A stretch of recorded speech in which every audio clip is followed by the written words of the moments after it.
live. 3, 2, 1. Let's jam.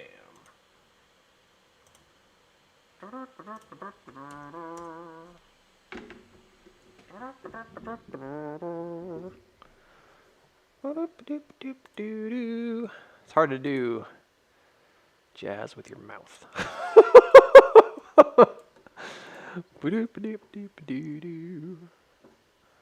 Skeet up, beat up, mean up, zit up, bot up. You can do like scat or whatever. Good morning, whoever's out there. This is Dr. Feelgood. Made it Friday. Whoop whoop.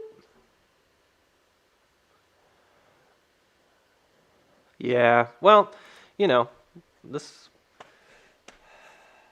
how the week goes. Eventually you get to Friday. So hopefully you all made it to Friday. I think you mean made it here. I think I know what you're saying. I was just messing with you. Hello, Boomstick. Boomstick Mafia.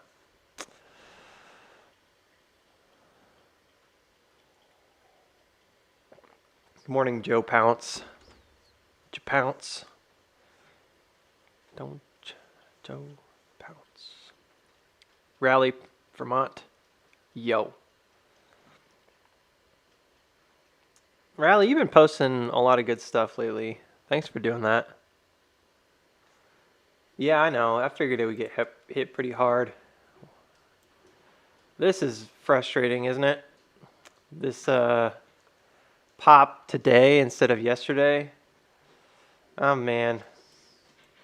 I mean, I'm like not angry because I'm like pretty sure that I might have gotten my sell out, but I got out of my call yesterday because it just fizzled out. So I had all right, so you guys are like, some of you don't care about ChargePoint. I get it. I have been following it for a good while, like a couple years even, and I felt like recently, I know that a lot of people don't care about it. It's a EV manufacturer thing. Like they do they build parts and stuff for like service stations and like the recharge stations. So they don't produce vehicles. They produce like the parts for those things. So I had been watching this for a little while because I just feel like that's a growing industry. It's an easier one to kind of track the growth of it right now because it's happening right now, you know. And but I looked at this and I thought I saw a lot of really good stuff going on this bottom. So I decided that I would advertise it because I thought it was going to be a really good trade. I'm very fortunate because I actually got in at like $1.98 and then like $1.83 or something like that. And then before then, I was looking at leaps way up here when it was like 278, and I was just kind of watching it. And then I was really happy that it dropped. Uh-oh. Is somebody inside of there? Hey, get out of there. What are you doing? You guys are like giant rats sometimes. My cat's like burrowing into the DVD cases. Yeah, so I was really fortunate to get in at a really, really good price. I mean, that doesn't happen very often, but I felt like this was like striking when I knew it was going to explode. So I was like kind of like in this moment of, I need to tell people about it. I got to be careful because you don't want to like pump something. So you just kind of like gently let people know like, hey, I'm interested in this play. I think it's a good play and here's why. And I watched it pop here, drop down, and then it just ripped. And from this point forward, it's gone 62% up. The big one for me was the jump over 240, but it didn't happen until after FOMC. So we kind of watched it walk up, come chop down. Like kind of exploded up, I should say, and then chop down, retest the creek, exploded up, chop down, retest the creek. It's pretty much the same thing over and over again. And I think it's got this pretty solid little channel here, but it's not like that big of a deal if you don't want to draw the channel. It's not going to like break the trade for anybody. Yesterday, it finally kind of hit the target area that I was looking for it to hit. So I decided I would start trading out of it. And I had leaps that were for way out, like April. But the thing is like with any of these stocks, it's easy enough to say like I have a target in mind. And if I know that the volume is going to come in, and this is what my argument was for buying leaps on this one. If I know that if my argument was like, hey, if I'm going to buy leaps for this, they're not going to be very popular down here, and they were not. So they had very little interest and volume. So I wait till you see that explosion and you see the bid and the ask come together, and then you can get out of that position. So I know if most people come on here for AMC. I'll check the AMC in just a second again. AMC just had like a bounce, and then it's just kind of going back down again. So we'll see if it holds. I really want it to hold over 665. I think that'd be a really nice place for it to hold this morning, but we'll see. So, yeah, basically like here, I think I can even get, sure, this will make everybody happy. So I'll put it on the screen.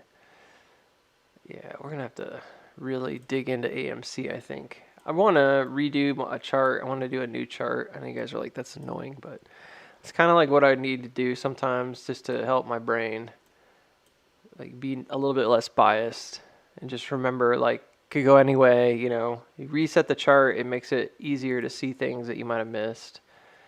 So right now I'm actually thinking that in some part that this might be like a failed takeoff.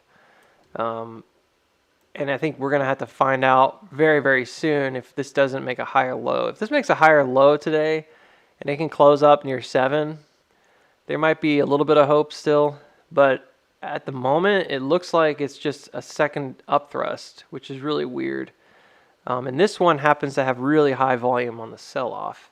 The other ones didn't really have that. So I think certainly somebody lost some money this week on AMC, and they're trying to get it back down.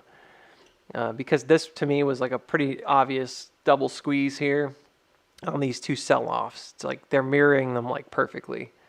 So anyways, yeah, so we'll watch that. It's at 665 right now. Let me get this on like a, I don't know. I'll put the 6-minute chart on so y'all can see it a little bit better. And then I'm going to collapse this. This is just extra screen space we don't need. And ideally, we want to come back above. Oh, where's that line? That's a copy of that chart.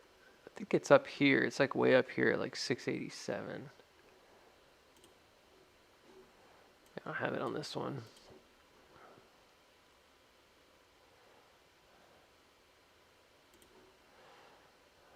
It's like that, basically. We really want to come back above like 687. And we'll get to that in a minute. That's the hook line. It doesn't look good right here. It looks like it rejected on it. So it looks almost like a head and shoulder. But the neckline would be like way down here. So it's a little different. Anyways, point is like it looks like it's rejected along the same area that it was rejecting here. Both of these occurred in extended hours. So both of them happened with very little volume. Both of these little rounded tops here. But yeah, so ChargePoint, I told everybody for a moment that I thought this was going to run, and then at that point I was like, well, this is going to end up being like one of my bread and butter trades, because I've really got in at a really good price, was able to buy a lot for cheap, and then I got out at a really good price. So what I did is I traded out here when it hit 240. And what I did is I sold everything up to 100%. So that's like, I got my money back, basically. Like I got my investment back. And I was going to re-enter, but I didn't end up getting the entry I wanted. So I didn't end up getting any more when it came back here. But I knew it was going to come back here. I was very confident it was going to come back and do that retest. But I didn't end up getting the price that I wanted, so I didn't end up reinvesting. So what I did is I was playing with now house money, as it's called. So all I was doing was now trading with profit.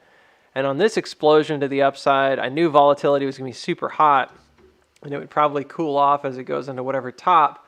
And you can see there's a gap back here at 312. That's what got hit this morning. And then there's another extension here at 304, which is like a 1618 extension. So those are kind of my two targets for upward price here. It got stuck though yesterday at 292, and I ended up being out of it. So yeah, so basically I got like 100% on that profit, which was like house money. So that's great. So basically I made like 250% or something like that on the trade. I don't know, something like that. Really good trade. And at that point, I'm just kind of like, all right, well, I don't know what else to do with it because I didn't really expect it to get over 3 right now. So to me, it's probably most likely that this being an up thrust, you can kind of tell. It's boom and then all the way back down to the bottom here. I think it's likely going to go back down to gap fill and probably back down to 245. It's not a big deal though, because we didn't end up actually ever creating any support at 240. So for me, I'm just looking at what happens if it gets back to 240. I think that it's a 618 if I'm not mistaken. I know my chart's kind of messy.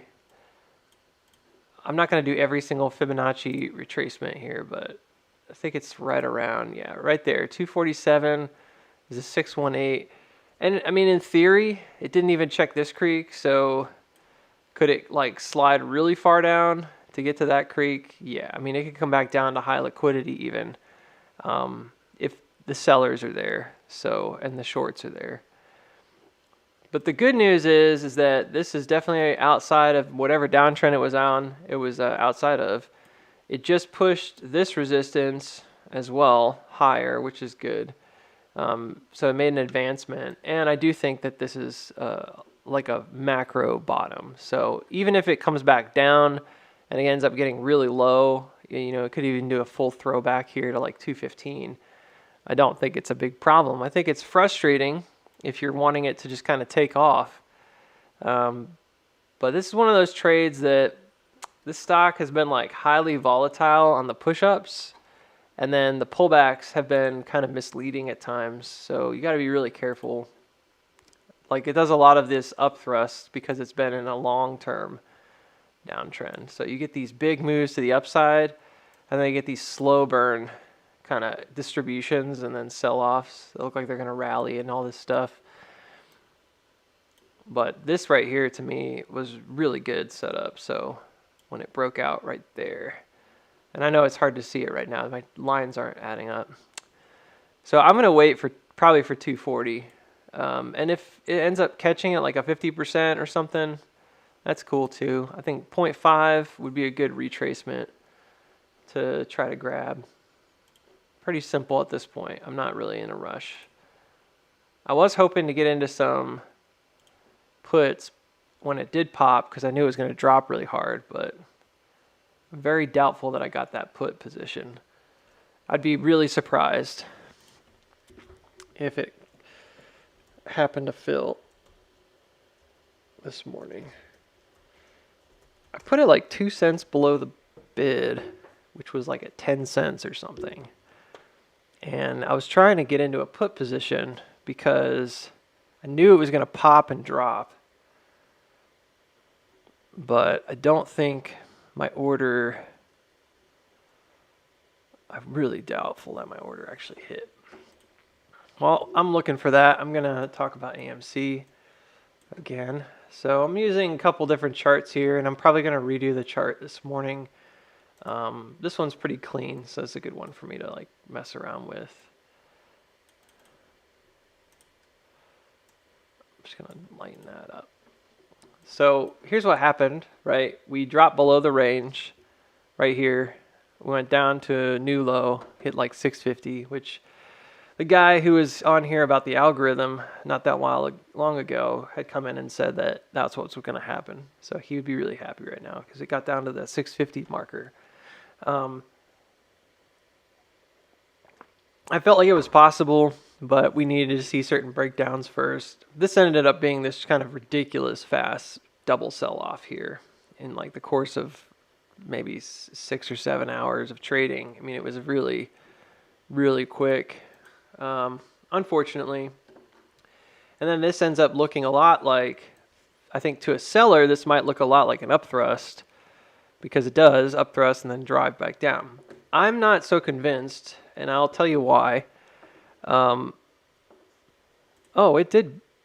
Oh no, it didn't get it. Oh man, that sucks.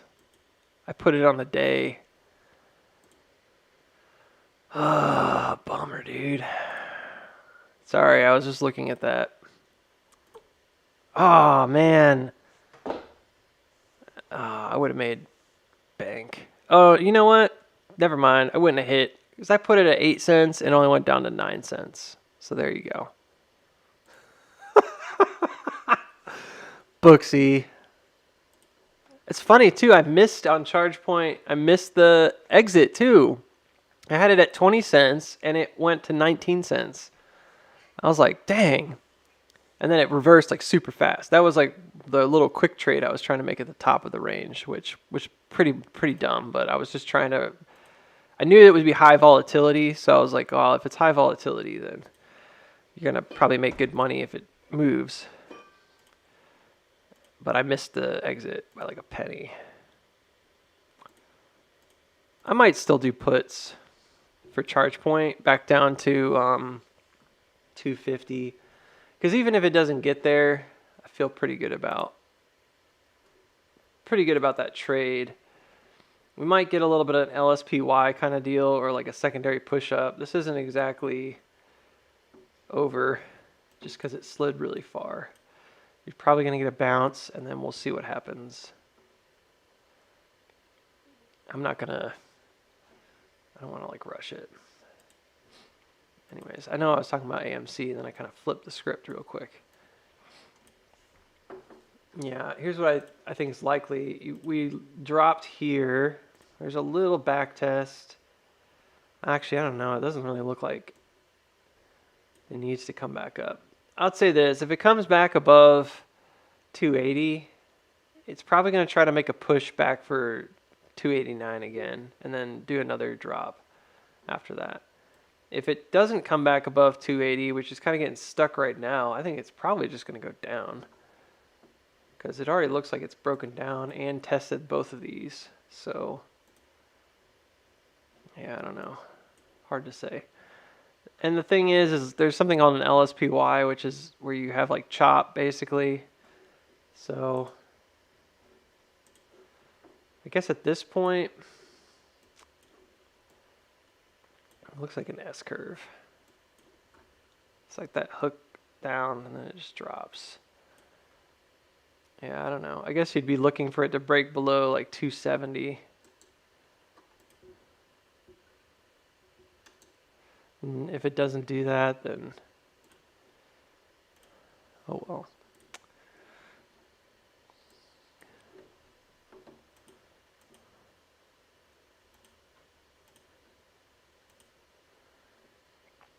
Yeah, I think if it breaks below 270 again and starts going down, I'm probably going to enter a quick put position, just a quick trade on Friday morning. I won't hold it more than whatever. I don't know where max pain is on that, so I probably should check first.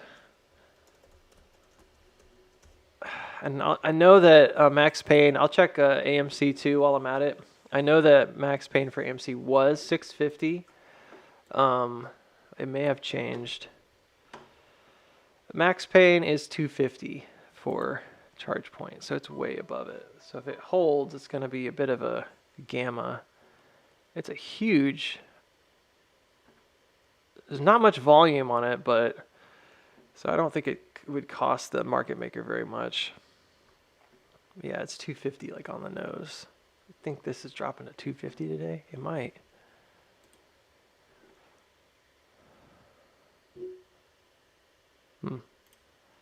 Well, I don't want to jump the gun on, I want to wait for that confirmation. I want to see that drop here. I know it's not that big of a distance to travel, but if you're going to trade it, you might as well wait a couple pennies. So you could go up high first. It's a 7% drop. It does look like a S-curve target.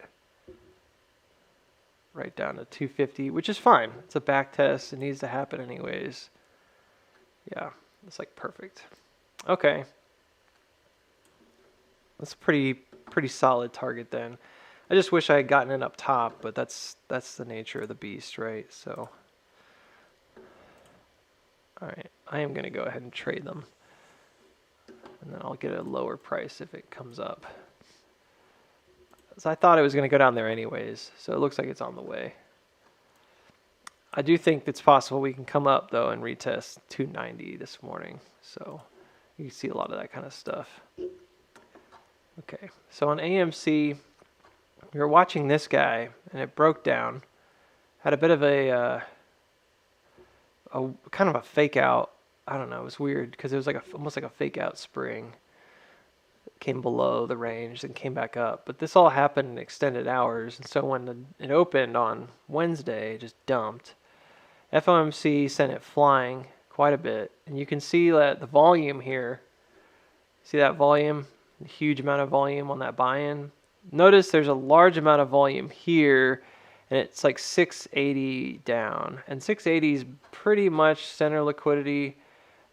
It's very close to it, and then we've talked about 680. That was the one that I felt like, if you look at the master fractal that I call it, that's the one that I think was the most critical level probably for us presently. So that's like 680, 681.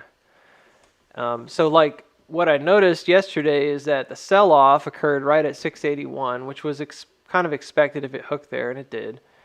And then you've got this like bigger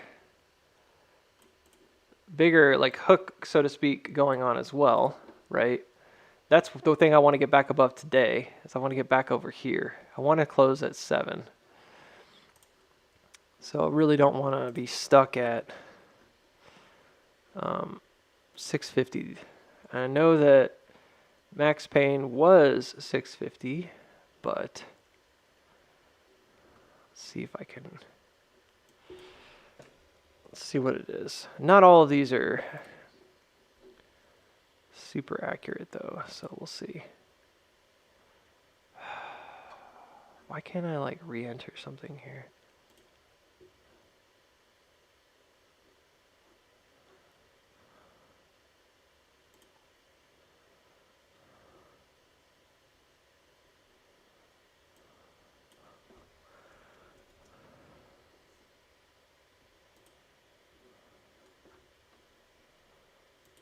What's wrong with this site? This used to like work really well.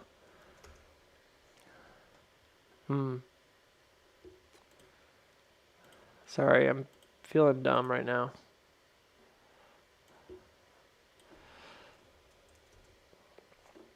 I went to themaximumpain.com, which is usually pretty accurate. Yeah, it still says 650. There's a huge amount of calls now. What is this? Ugh, I hate this chart now, dude. At $28. That can't be right. 38,000 at $28. There's a lot at 7.5 too. There's 27,000 calls at 7.5, 20,000 at 6 puts. So yeah, right in the middle. It could go either way. It's not that different. I'm looking at the chart right now. It's pretty similar. Max pain is 650 because the quantity is less, but 7 is possible. It's not that different. Meaning like it wouldn't be a huge bullet to bite compared to everything else. So we'll see. Anyways.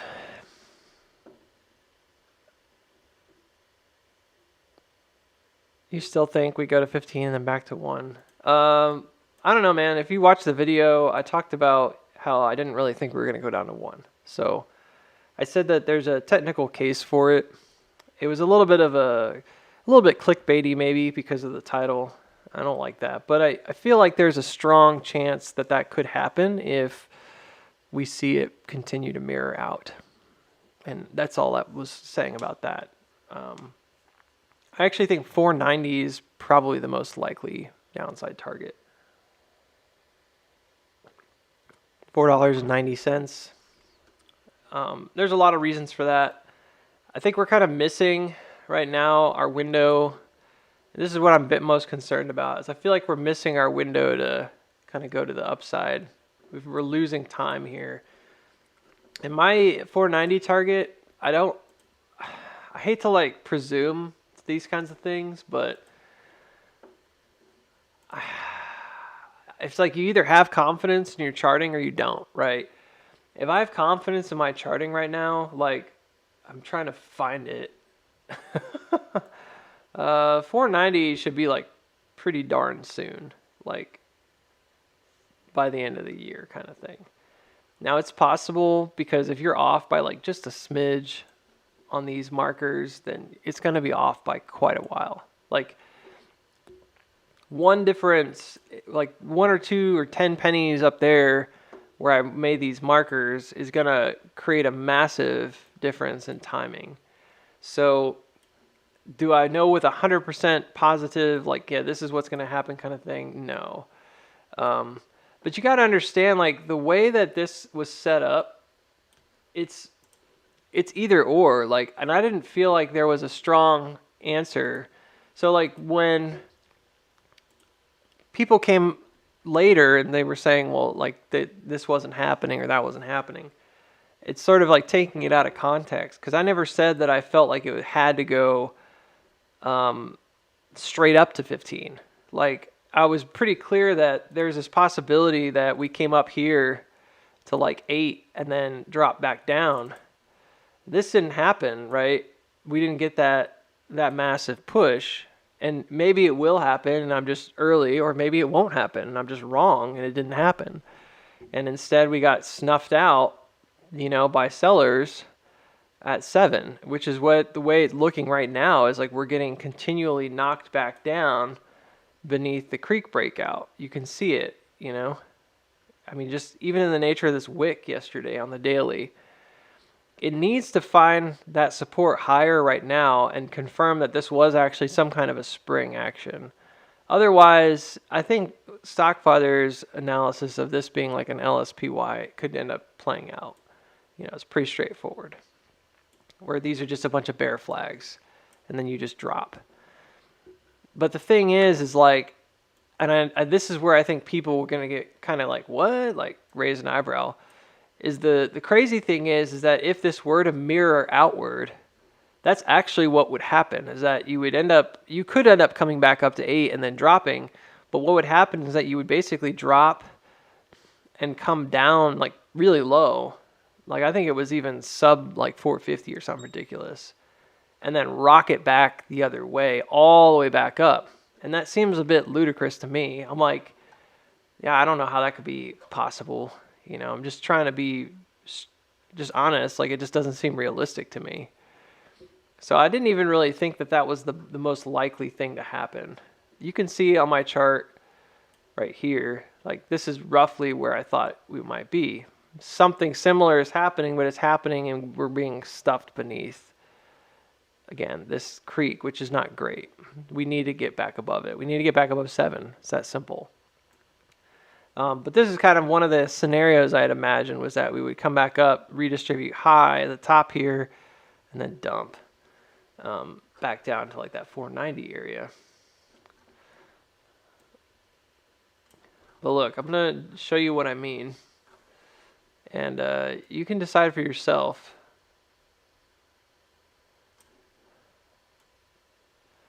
So if you're asking the question, if you ask the question, do I think that 1440 is going to happen?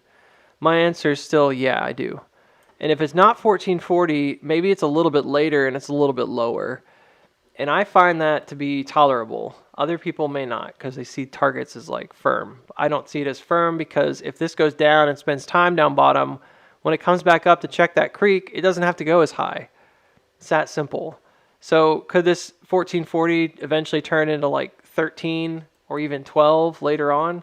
Yeah, I think it's going to get there though.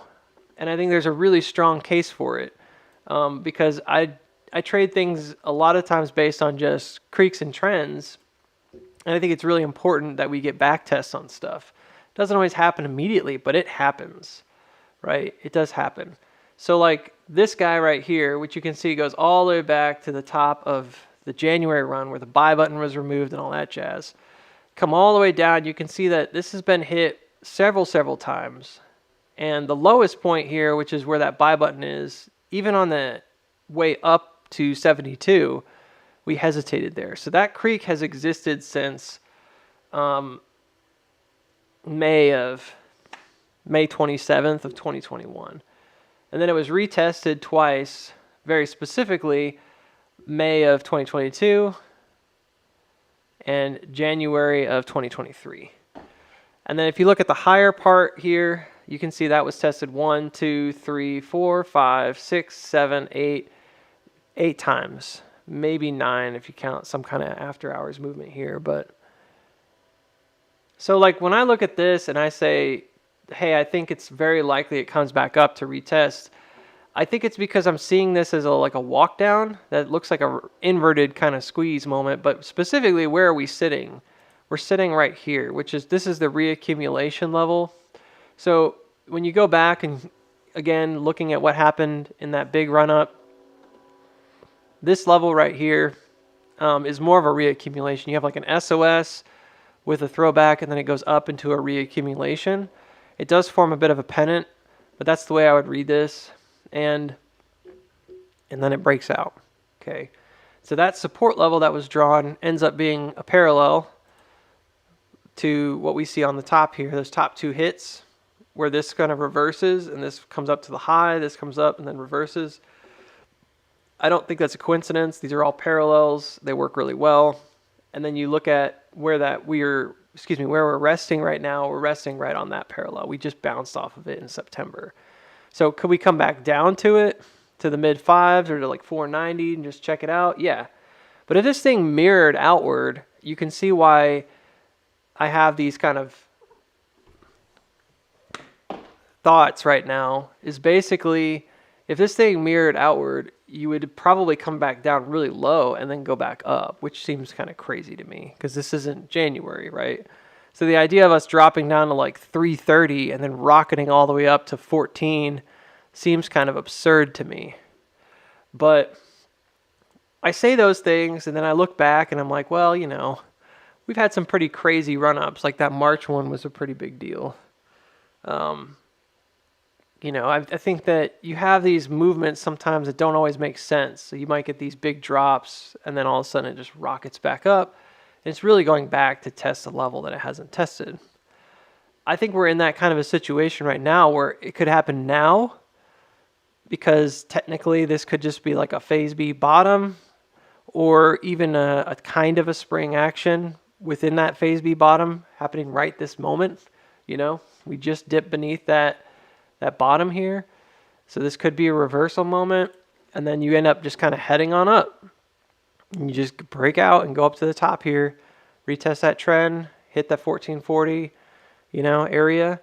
And maybe it's more like 13 something, whatever. It goes up there and then it tanks afterwards down into earnings or something, you know, and that's when we go back down to check this lower creek or whatever, you know. And this is all hypothetical because we don't have perfect understanding of what's happening. So we're just doing our best to understand the price movement. And I think right now, like you could argue pretty solidly that this has broken out of whatever downtrend it was in, because I know I've got these lines drawn down. Haven't talked about them too much, but from the peak here and August 11th through the peak here on November 6th, I see that as probably like your main downtrend. The one that I care the most about, and we did exit it, you know. It's hard to see it, again, just the way I've drawn this, but I can drag the this line over, and you can see that, yeah, it crossed it. It's an ugly cross, and again, it kind of begs the question, well, if it comes back down to test it, could it just bleed down, you know, to go test it? Yeah, but it's across it. So, I mean, afterwards, then it's kind of free to move again. You know, when we talk about what happened on ChargePoint, it's pretty similar, where it went up high and then it dumped and it crossed over low and then recovered and ran. And I might want to do that comparison too, but so I don't know, man. I think that $1 to me comes from this mirroring and this sense of it's kind of feels like impending doom. But a lot of it has to do with this, which is when you take this and you do like a 50-50, you can see that if this is this isn't me making stuff up, right? Like this is just the math behind it. And this is why I wanted to talk about it. When you take a 50-50 around the range here, and by the way, this is like the middle of this is like 870, you basically get down to 1. And then when you look at where does this go, if you look at the bottom here, so if this were to be like a midpoint, which is essentially what this is, go back and look at this and do it in reverse, you can see that's kind of like the midpoint. You can see that that parallel ends up being almost a perfect intersection way down here near 1. So it's very close. So yeah, in theory, do I think that it's set up in a way that it looks like it's heading that direction? Yeah. And what's even weirder about this is that you then would have to say like, well, it's just in a massive macro downtrend. And if it did explode to the upside, it's only ever going to come back up to like here or something. Maybe it never gets much higher than like 27 or something like that again. I don't think that's out of the question, but the one thing that I've been kind of thinking about a lot is this other creek, this one. I got it highlighted because that's like the main downtrend from all-time highs back in 2016. And we did a double check on it once here in September 2020, and then again in February of 2021 after we jumped it. And normally, not always, but normally like that's typically where we would come back to. So like this is what the chart looks like, the way I have it drawn. So the question is like, well, how low does this go right now? You know what I mean? That's kind of like, I don't really know. And I'm just kind of watching it locally. But this is what I imagine happening because this is what usually happens in the micro. Like when we see this kind of a setup, this is typically what we see here, is that this comes back down and goes back to creek check because it's like a big M cross and then you're coming back down. So you have like a one. This is the same kind of stuff we talk about all the time, right? So you've got like an M cross right here. This is like the mini one, if you want to call it that, right there. And then you've got a much larger one, which is basically this guy. And both of them are checking the same level.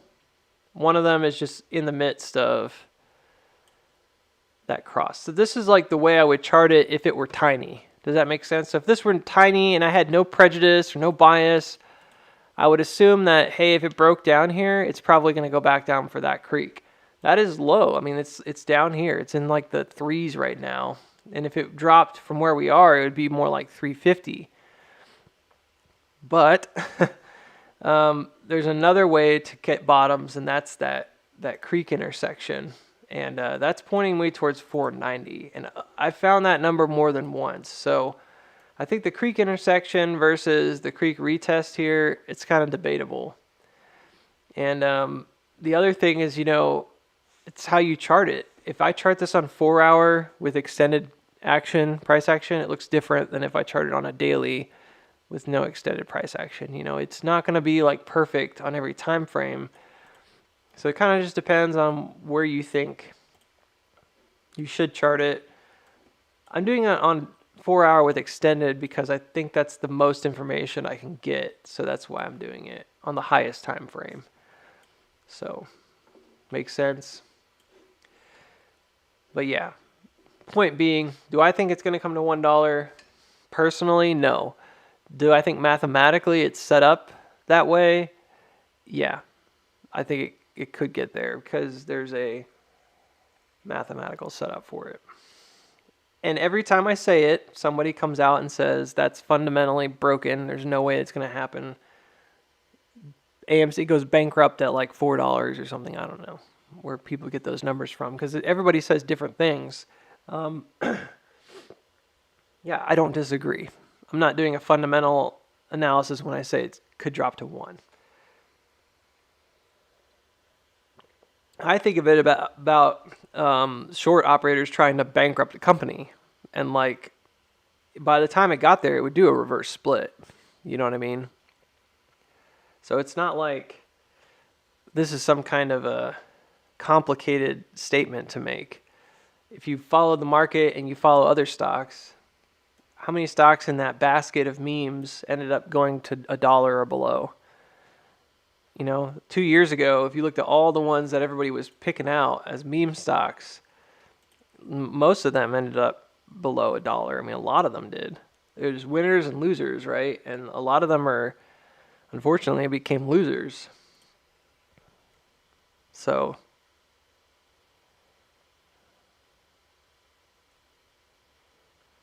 that's the thing, right?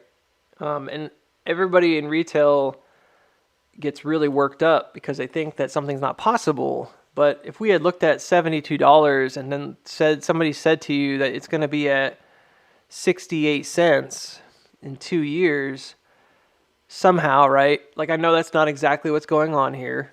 I know there's differences in value. But if someone had said that, people would have been like, no way. That's never going to happen. That can't happen. AMC wouldn't be worth enough and blah, blah, blah, blah, blah. Yet somehow here we are at 688, you know, after a 1-to-10 split. Take that for what you want. All I'm saying is that every time I've heard somebody say something's impossible, I've just kind of like seen it unravel. So I'm not saying you should like buy a bunch of puts. This is not financial advice. I'm saying that it's just there. The target's there. I can see it.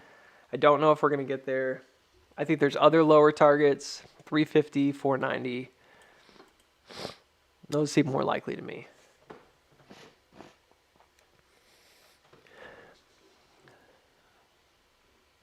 I know it was a long-winded kind of recap, but I tried to like recap why that came up.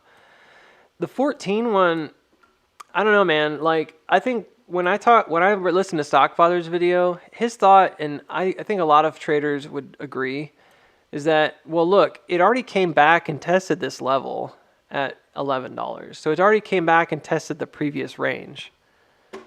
It doesn't need to come back and retest the high of that range, which just so happens to be the high of that range, right? But I'm not of the opinion that that's all that matters. Like, a lot of people, if you've ever followed like Wrench Capital, he just trades like horizontals, and I'm not against that. A lot of people will just trade the horizontals. I get it. I'm a creek guy. Like, I like seeing the jumps. I like seeing the retests. It makes sense to me when I look at it that way because of sine waves. Like, it's just one of those things that makes a lot of sense to me. So I like it.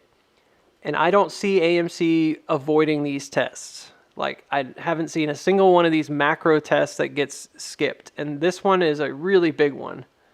Like, it's super critical. So it's really hard for me to see it avoiding it. And yet at the same time, there's other reasons why it might go there. Like, this is one reason right here. Is there was a trend that we dumped. We didn't really go out and back test it. And early on, I thought we might come back up and kind of back test this area. We didn't really do that either. So there's kind of like this marker here at $9 that got it left alone. It's kind of right in the middle of these two ranges. And then there's this creek going up that we never back tested. And then when you look at it in bigger terms, again, you can see that that also intersects, you know, here. And then when I go back and I look at it even another way, there's a cat ear creek from way up top in July right here that also intersects that same area. So I've got like one trend going up here. I've got a horizontal support and supply level that hasn't really been retested since we dumped back in September. We have a failed attempt to get there, right? And then we come down low. And then we've also got that super macro, if you want to call it that, creek going down. That would be testing the 2-year trend. So that's a huge back test. We haven't checked the 2-year trend we broke down out of, in my opinion. And it would be a confirmation of either downside in a lot of ways if we just hit it and then dropped. So that would be like the reversal, unwinding, if you will, reverse squeeze kind of thing. So, I mean, there's just so many things. We also got that cat ear one. So I'm like, it's not just one thing, y'all. It's like there's like a lot to me. And so when I see something like that, it's hard for me to like ignore it. Doesn't mean it's going to definitely happen. I just think that there's a lot there. And it seems really highly probable. The hard part about all this is that the current setup is such a mixed bag that it creates this flip-flopping. And I feel like I'm missing it. You know what I mean? We got like half the move that we wanted yesterday. So I'm going to go to this chart real quick. We wanted to see it come up and potentially hold here. And what's interesting is that it did push right above this lower creek, which is just drawn from the 2 wicks up top. And it did reject there again on December 12th. And then it rejected again right there yesterday. So it's kind of interesting. It broke down on that lower creek, but both times it ascended above it before the breakdown. I really wanted to see it push upper resistance, and it did not. It hit it like to the penny. So that was a weird thing. I mean, like to the penny. You know what I mean? This is not, there's no real push at all. The wick looks like it comes above it, but all of that's in the same penny right there. It really just hit it and then dropped. So I'm not really sure it did any kind of advancement, which is kind of a bummer. I was hoping it would advance and then come back down and hold above. I'm on the 30-minute. This is like an EMA on the 30-minute, 180. I don't really care that much about that, but I wanted it to hold above this red line. And instead we went below it and like rejected. And I was mentioning earlier before I got kind of derailed by everything I was talking about that 680 level is so important, and all of the shorts have been dumping on it to get it below 680. So they know, I don't know, they being like the shorts or the short operator is very aware of the need to kind of keep it low and not have support over 680. And I think what happened yesterday, and Wednesday into and out of FOMC was basically like a little short squeeze.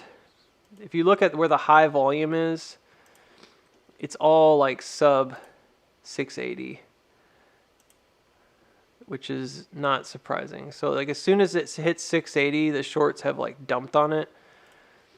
And then the same thing happens again here in the morning on Wednesday. And then look at where the short volume comes flying in. There's a lot of it in the early part of the day, but even that's not like super heavy. It kind of like sort of shallows out midday.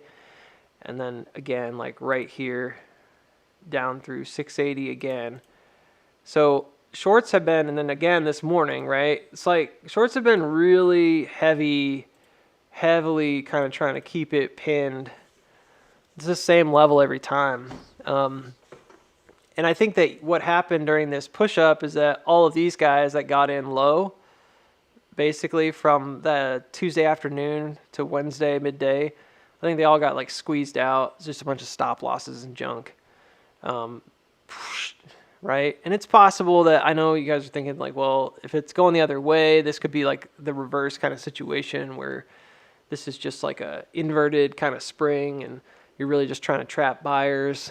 Totally could be, but I think that the main point I'm making is that you can see that the one-to-one nature of this is kind of obvious right there. You can see the correlation between where the heavy selling volume came in and where the buying happened. So it's an exchange, I think, a lot of short covering. And so my thought is that somebody really wanted their puts in the money.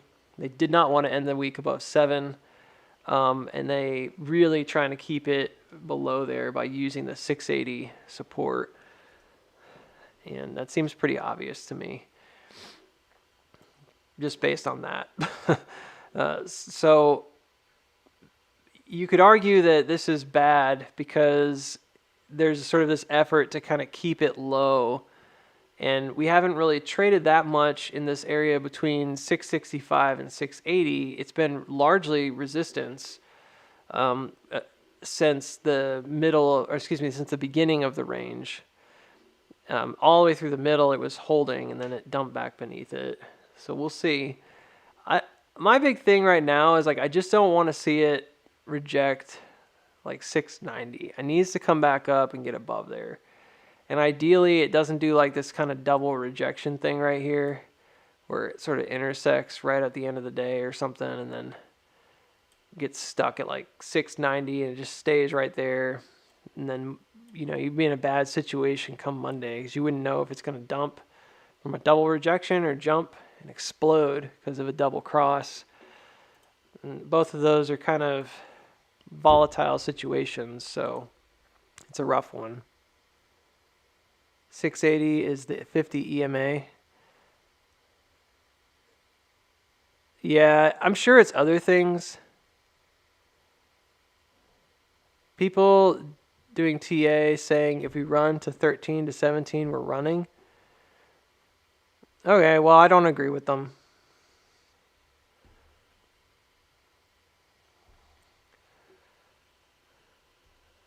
I don't know how you can I don't know how you can do TA on AMC and say that with a straight face, because the number of times that this stock has had massive runs to the upside and then harshly reversed is, I mean, it's innumerable.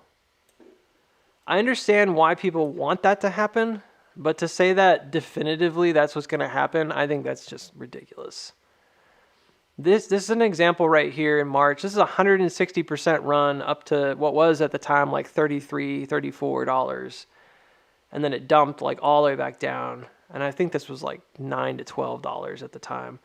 And yeah, like this looked like it could be running. And even I thought if it holds, it's probably going to run. But all it was a massive back test on a previous, I mean, it's that simple. You know, you can look at it.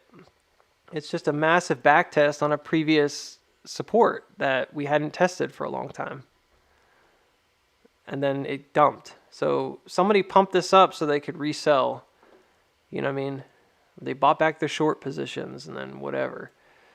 I just don't feel like that it's definitively like, oh, it's going to just keep running. I think that's silly. And I don't think that's good TA. I think that's bad TA.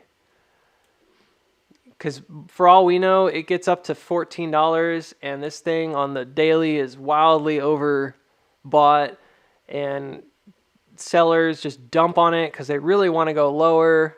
You know, your operator might really want to go lower into the next earnings in March. I think it's a mixed bag, because if you look at and a lot of it has to do with your market perspective. If you think the market's going to continue to rally and small caps are going to rally and then they're going to continue to go up, maybe you're in that ballpark and you think that that's what's going to happen, then you probably don't think this is likely. If you think the market's still going to have some turmoil going into next year, up and down, this seems a lot more likely to me. So that's just where I'm at. I just don't think that anybody that says it's going to definitively run, I don't think that's a very wise thing to say. I'll just put it that way. And I'm being critical of other people's word choices. I don't know their TA, so they may not be actually saying that one-to-one. I don't even know who they are. You just said other people doing TA. But I would sit with them and say, hey, what do you think March was? You know what I mean? Of 2022. That's a really simple question to ask. What do you think that was? Was it a fake breakout, or was it a back test on the trend and the supply level?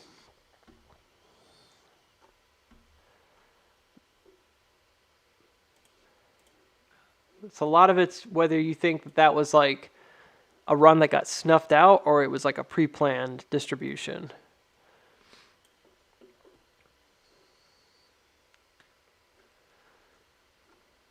Yeah, I'm just not in that camp.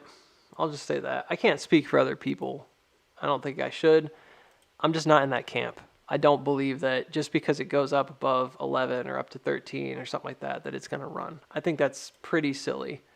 And I just showed you why that even if you didn't agree with this mirroring idea, even if you didn't agree with the nature of, I don't know exactly why we're going up here, the concept that you can get up here and then just like keep going, to me, is there's just no way on God's green earth that that's likely going to happen without some kind of a massive check right here. I just can't see it. Just cannot.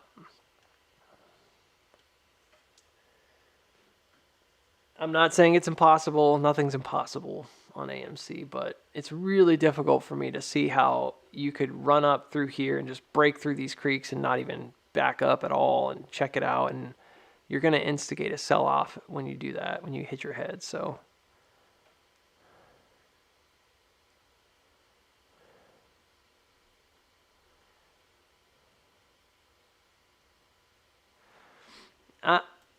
I'm not trying to be down on other people that do TA. People call me out for stuff, and I don't know. Sometimes they're right to call me out. Sometimes they're not. Sometimes they're just calling me out because they read something and then they decide that's what I said and they didn't actually investigate it. And I don't want to be that person either, where I'm like calling people out and I don't even know what they said. You know, they may have said if it gets up here and it holds support, we might see that bigger run. That might be what some people are actually saying, right? And I would agree. If it can get up here and then hold support, it does a back test, you know, to 10 or whatever, and then holds and goes, sure. You probably see a big push, big drop, then a reaccumulation, and then go. But to say right now, if we get up there, we're just going to have to run, that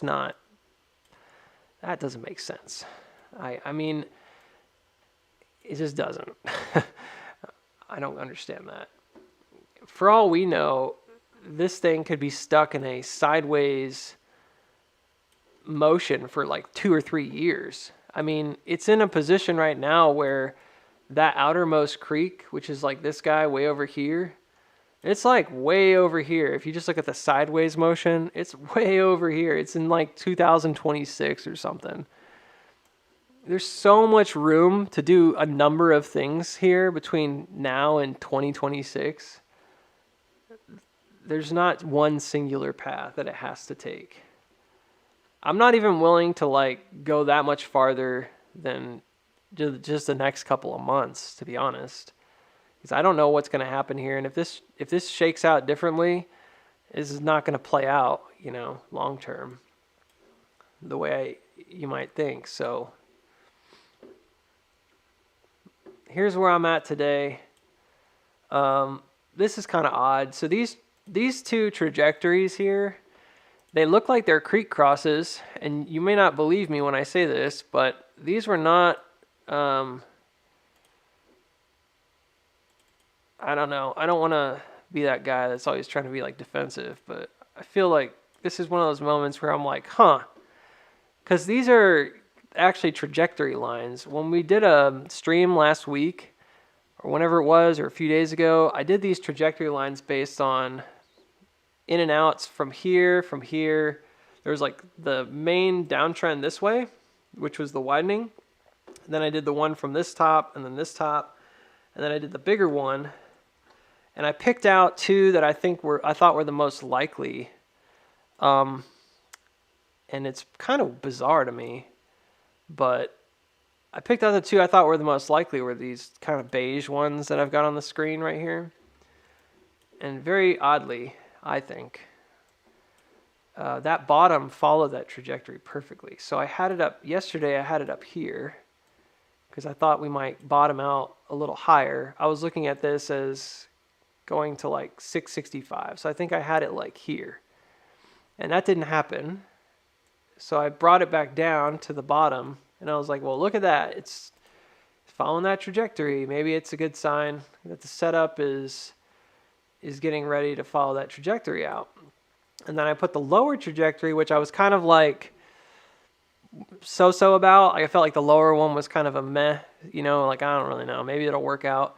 But it seems to also be gently following it, which is kind of interesting.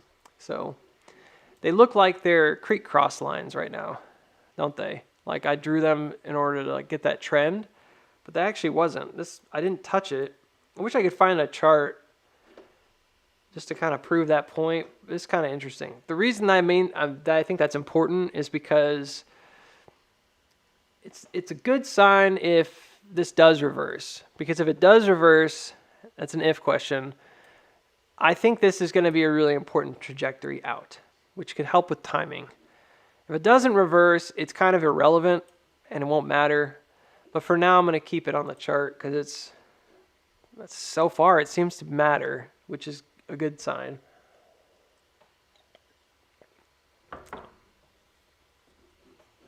And I don't think that's just dumb luck. I think there's reasons that things like that work out. So, yeah, we need to get above. It's really struggling. I think they're going to try to hit that 650 today. But we really need to see it come back above. Actually, where does this low go? I'd like to see it come back above here. I mean, I really just want it over 681 for what it's worth. But ideally, it could close the day at like 7. That would be pretty darn strong. So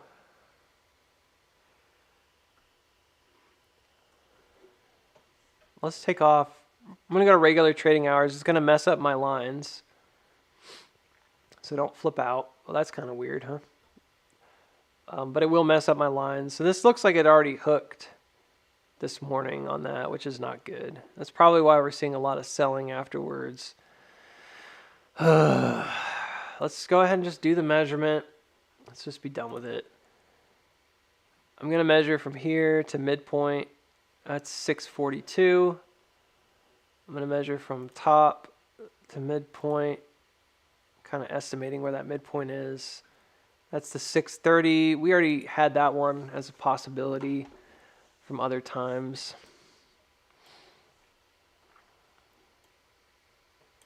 All right, it's time to do the thing with the chart.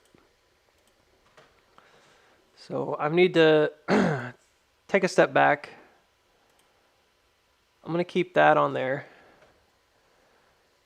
And I'm going to start grouping some stuff together. I don't really know what all these are, so I'm going to just plop them in here. So what I'm going to do is try to get rid of everything that's not like a horizontal. And there's a lot, but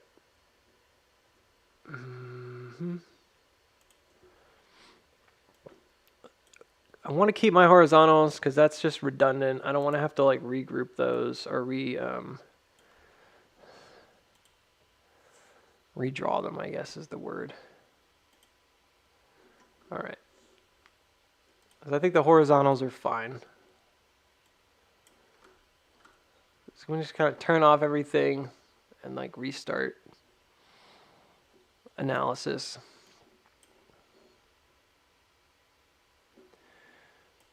The reason I want to do this isn't because I'm bored and I need to redo it all. Or because there's a necessity, I should say. It's more just for my own sake.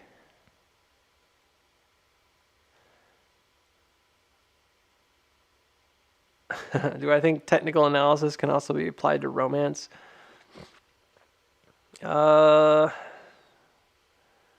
Maybe. You're getting into all kinds of weird questions there. Maybe artificial intelligence will have to use some kind of analysis like, my friendship with so-and-so is in distribution.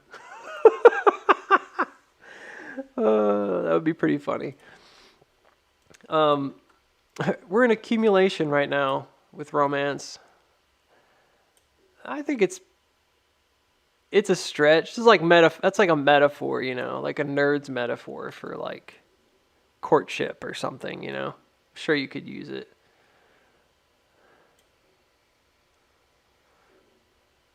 I wouldn't advise that, just FYI, but I can't give you financial advice. But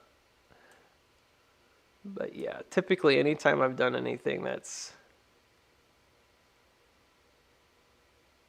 too pragmatic in relationships doesn't usually end up being the best.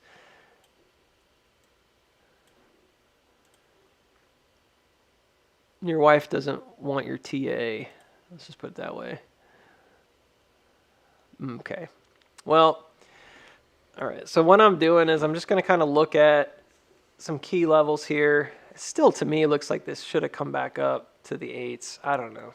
I'm just so biased about it. I'm going to add some horizontals now. Just see what I can see. That's possible. Could be a larger wave. Bottom isn't going to form out till early January. Seems likely. What is this? Let's go back and look at this guy real quick.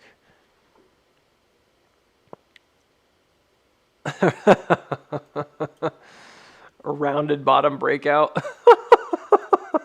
So dorky.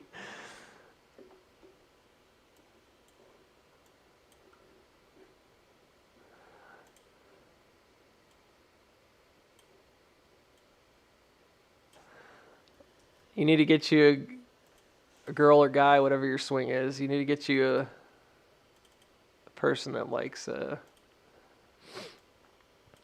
likes that kind of humor.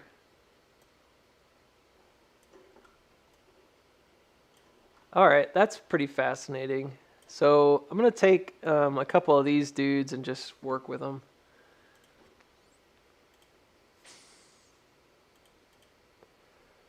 Let's see here. Okay, kind of curious. See where they go. So we didn't even get to that one. This one is pretty fascinating to me because it looks like it jumped it and was trying to find some support and then failed. And it didn't make it up to the next one.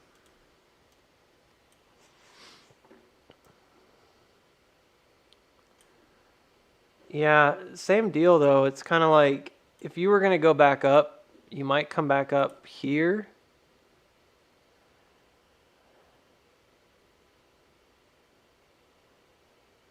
I don't know if you were going to come back up. Let's just leave it at that. It looks like you would maybe come back up to here and do the same thing again, you know? It's pretty similar to what we thought might happen.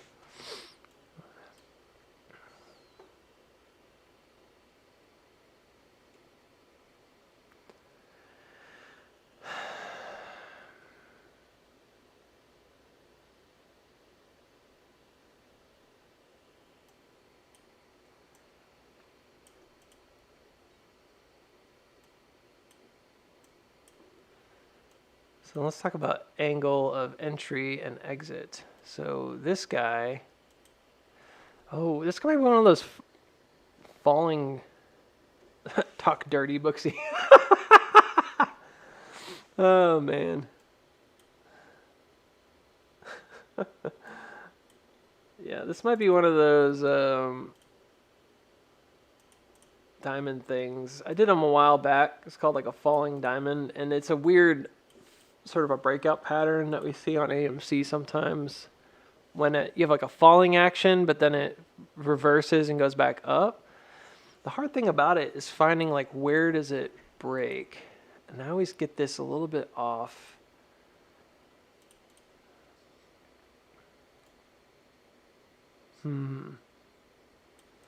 Seems right to me. Let's try something else real quick.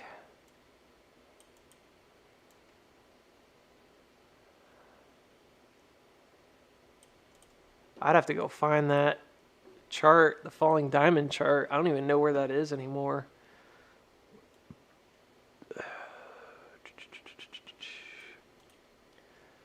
All right, so this to me looks like it had adequate backtest.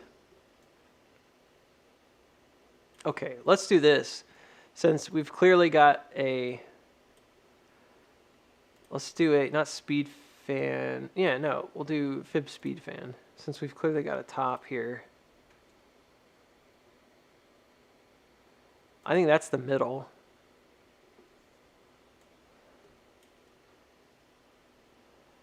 It's pretty slick.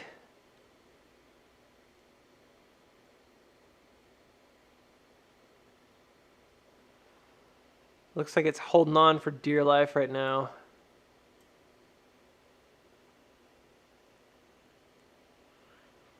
Let's make sure this is correct.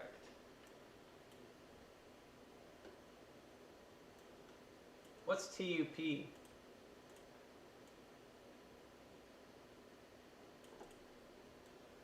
What is TUP? What is that about?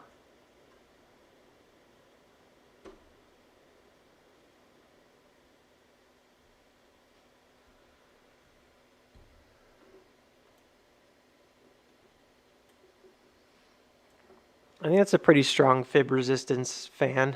It looks like it's hitting a lot of the markers. Very close anyways, you know, finding support and resistance on a lot of these.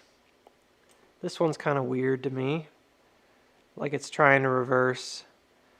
And it's currently sitting like right on that one.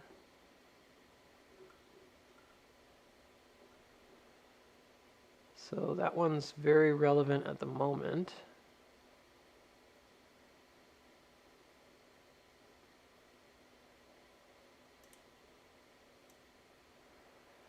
This one right here. Pretty important right now.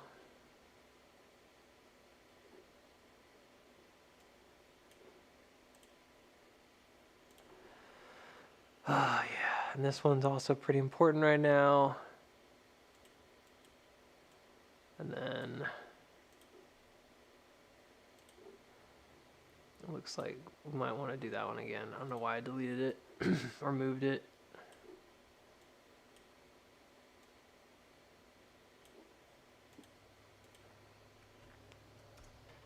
Tupperware.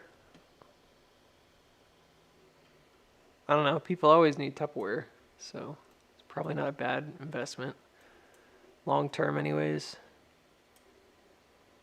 That's one of those things that kind of asks the question, like, is it going to go out of business anytime soon? Is there a higher demand for it over time? I think the answer is yeah, overall. All right, looks like that's kind of what we're seeing right now. Man, it really makes this look bad, huh? Makes it look really bad.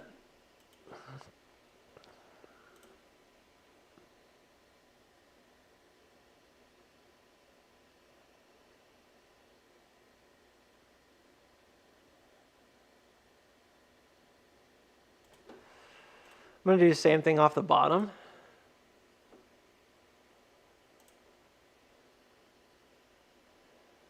Might want to do on this one a... Ooh, look at that one. That one's really good. Really good.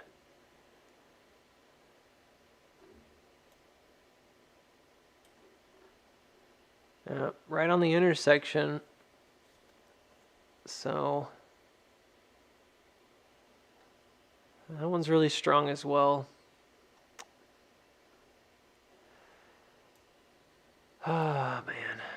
So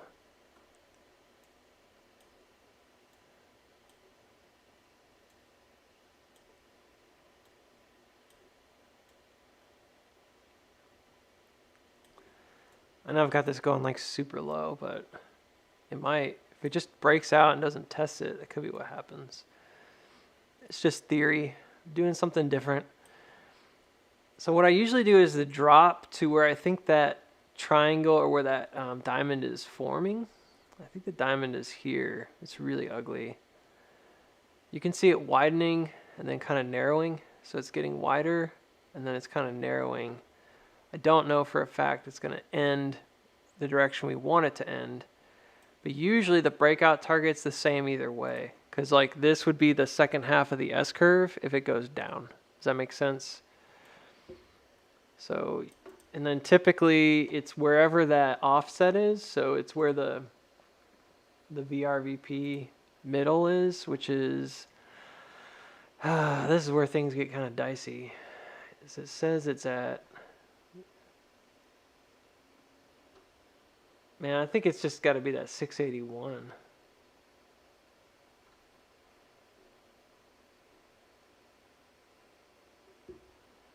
I don't know.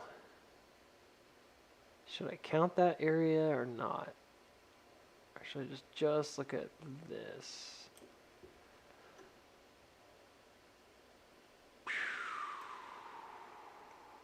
Well, if it's not 681, it's really close to it. So I think that's probably where we want to be.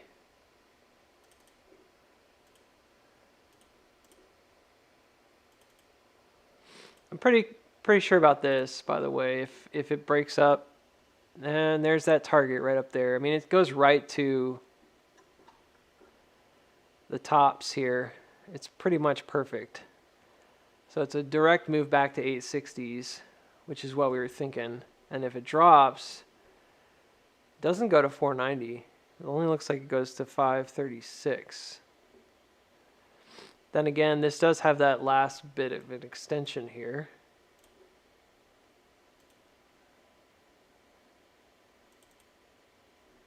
Let's make this like yellow. Can it be brighter? Yellow is kind of dim. I'm going to copy this. Oops.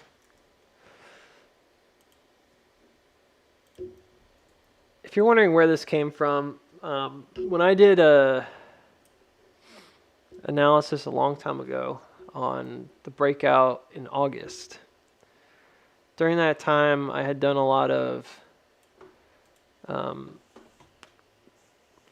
analysis on diamonds. And I found a really consistent pattern for AMC, which was a breakout that reversed this initial move, but it did it lower. So it's like an off, I called it like an offset diamond. This is how I found the target for August, like really precisely, and it worked really well. So ever since then, I've been like pretty aware that that's a strong targeting system. I did a whole video on it. It's probably gone now, but it was called like descending diamonds or something like that, because I went back and I looked at it and it didn't really matter which way it broke. This ended up being a really good target, this initial drop, which then forms out into a widening, as you can see. So it's kind of interesting.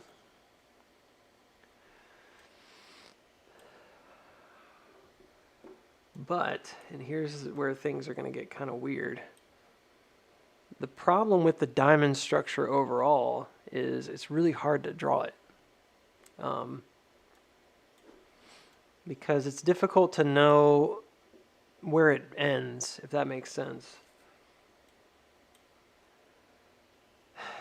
And to be honest with you, without having that video right in front of me, I feel like a bit dead in the water as to like where is this diamond actually.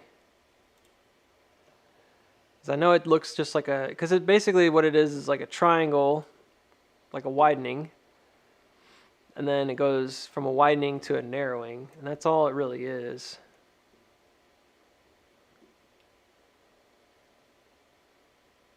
Maybe that, like maybe. But the way I drew it back in the day was pretty specific. Like I had rules that I would consider, because I found that there were certain things that applied that I didn't want to like ignore.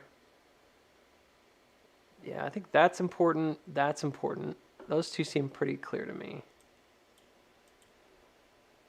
So here to here, and then here to here. And I don't want this one to be extended.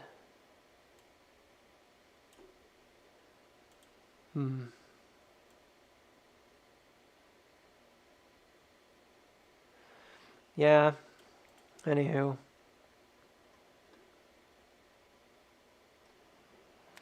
Another weird thing is not exactly like, I don't think it's angular. I think it's kind of, you can see it's widening as it's going down from this arc.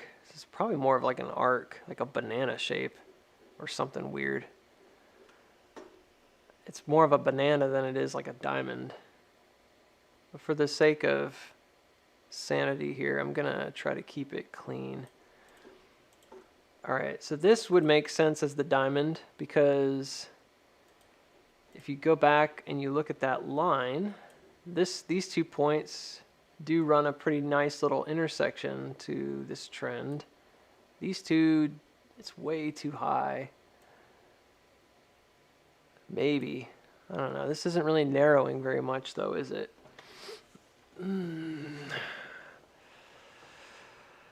This is clunky TA right here. Clunky. I admit it. So this could be like a double flush through the diamond structure. I still don't really think it's narrowing very much. Man, I wish I had that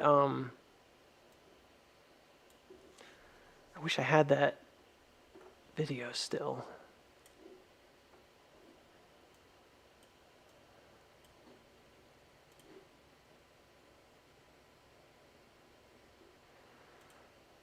I know this is widening, like I'm positive.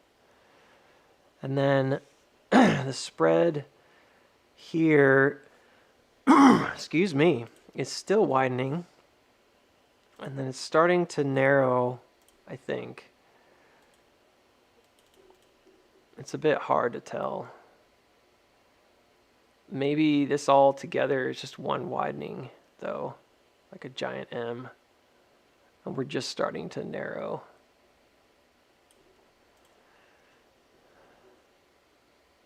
Man, all we needed was that jump and hold yesterday. We would have been right there. That was it, dude. We had the M cross. All we needed was like the secondary M.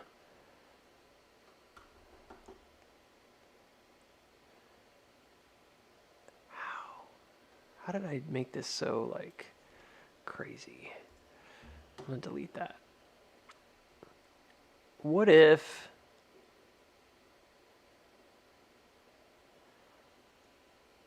this guy, I was complaining that it wasn't pushing the creek, because when you look in extended hours, it just goes up and taps the same line that these already hit. But when you look in regular trading hours, it does look like it pushed the creek yesterday. It pushed it to a level, granted, that we already knew it was going to, because it had pushed it to that extended hours creek. But this does look like it pressed up. If you were not using extended hours, it would definitely look like it pushed the creek. Like 100%. Because this is where it was, like right here. This is where the highest place could have been at the time. I'm just kind of using a curve, but you could use like whatever. A lot of people draw the creeks with little squiggly lines. You can think about it like EMAs, and it did. It pushed up against that EMA, brought it up. EMAs are usually a pretty good indication of roughly where that resistance is. So you can see it's like right there. That's where the EMA is. I'm on 30 minutes. I think it's fair though. So this one pushes it up. This one kind of rejects along it, but then notice that this guy,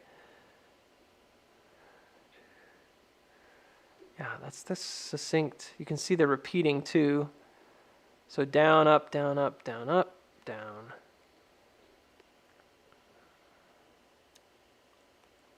This guy right here is such a nice, I mean, look at the symmetry on that thing.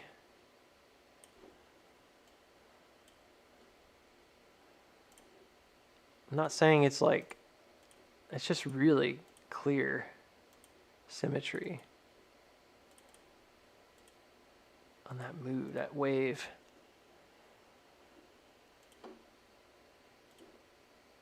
M cross, little M cross, bigger M cross, biggest M cross.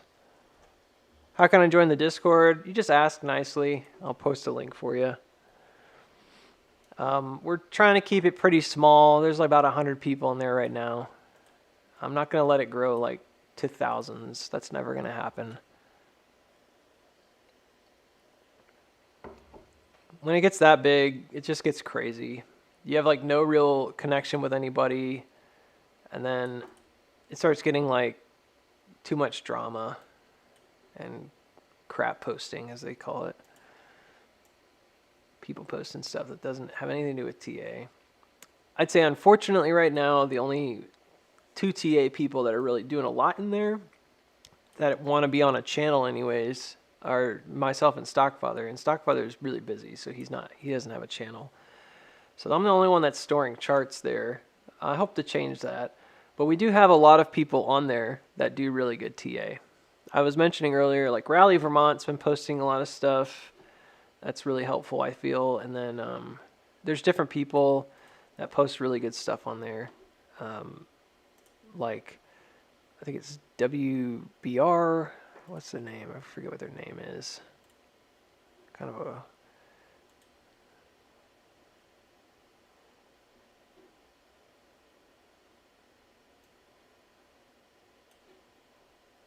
Anyways, yeah, but there's a few people on there that post really good things. Button Moon.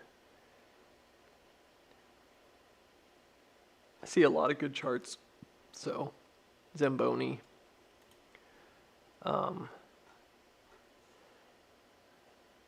Cashmere. Yeah.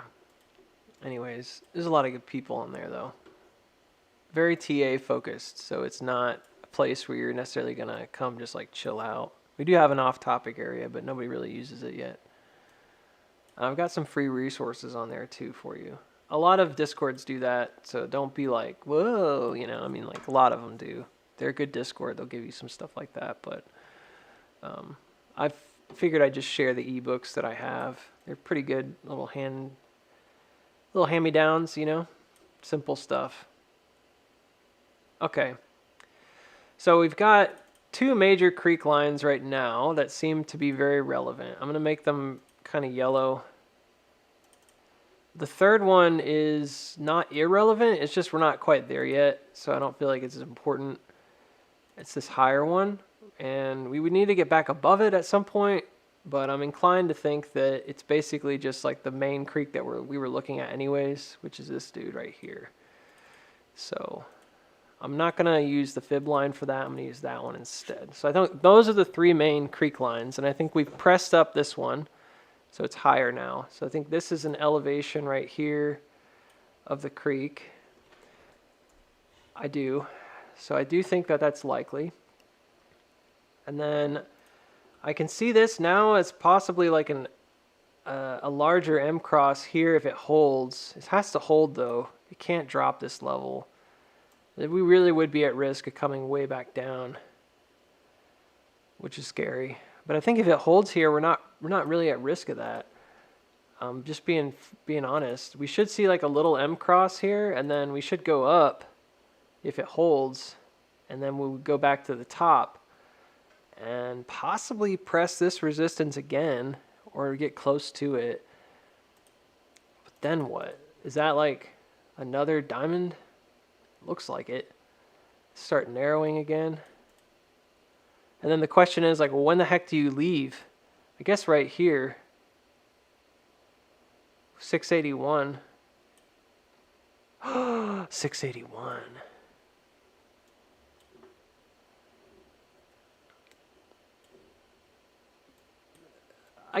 Sometimes I get criticized, and it's whatever, you know, people say whatever they want to say, but sometimes I get criticized for being a little bit all over the place. Like I've had people tell me that I post charts one day and then the next day I have a completely different chart. But that's not quite true. Like I always have like 3 or 4 charts that I'm working on, and I like to look at it from different points of view, because you got to remember, like in the market, people chart different ways. Like there's so many different methods to getting a very similar outcome. But what I like to do is see like what would the outcome be if I were using this charting method versus this charting method, and like do I get a different outcome? This looks pretty interesting to me right now. If this comes back up today and retest the EMA, I think you could get a strong push to 705, and it would look like a rejection for sure. But if it holds 681 Monday, I think it could be a creek cross. And you could see it finally come back up Monday into Tuesday. Like that. Puts it right above where you need it to be in like this SOS range. It also takes you right up to that 730 area, that 726 area that we talked about. There's always a path forward. Always a path forward on AMC. It's a long shot, you know, but it's there. And I can definitely see that jump being super important. And the fact that it's centered around 681, equally important. Now, what if this breaks down? I think it would be the same thing or really similar. It could reject under 681, but I think what's likely is it would come through here and then reject again here. Because it would be like a cat ear. So it'd like reject here and then slide through, lose whatever this uptrend ends up being today, if it is there, or LSPY, whatever you want to call it. I know I'm assuming that it's even going to go back up. Some of you are probably like, well, if this is just an S-curve, shouldn't it just drop right down? I don't disagree, but it hasn't happened yet, so I'm just kind of waiting. It's definitely a possibility. That's one that you have to keep on there. I'm just looking at the volume. I'm thinking about max pain. If this came down to like 630, it could end the week at like 650. But if it holds and it pushes up here, if this particular creek jump holds, I think we're in good shape. We might see it jump up one more time. Monday, Tuesday. That would give you what you need to get out of here.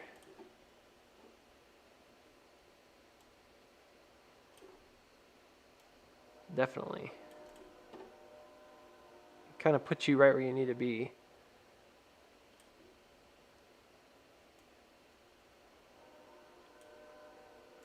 And then we would see what happens.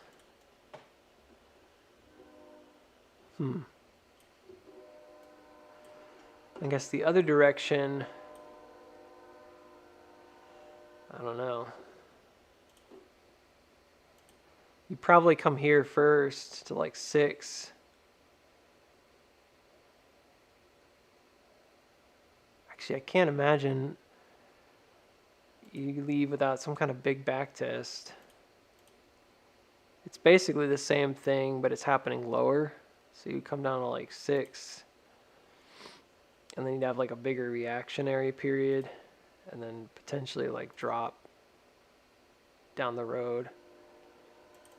And at that point, we'd probably have to look at the extremes on the 50% here, which right now are right there. It's hard to see that.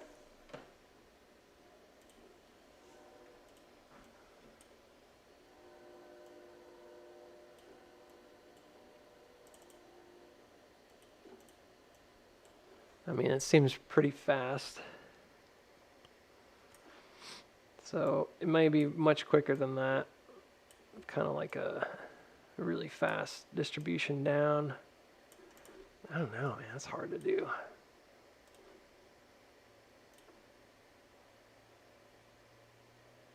Yeah, could be. This really makes it seem like you'd get there on December 21st, which is kind of what my other chart had too. That's very soon.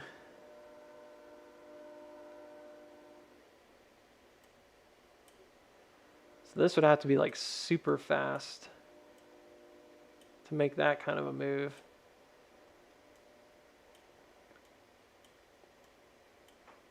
I feel like the motions would be the same, but the movement itself would be really volatile and nasty. And probably pretty ugly looking. like that. I know it looks weird, but I think that's probably what would happen.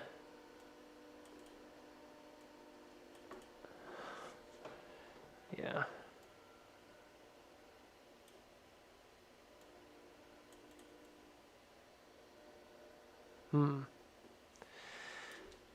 What's the significance of December 21st and 22nd? Is that right before the long break? Yeah. So the 22nd is right before that 4-day gap. So that's going to be a big one, I think. It's pretty close.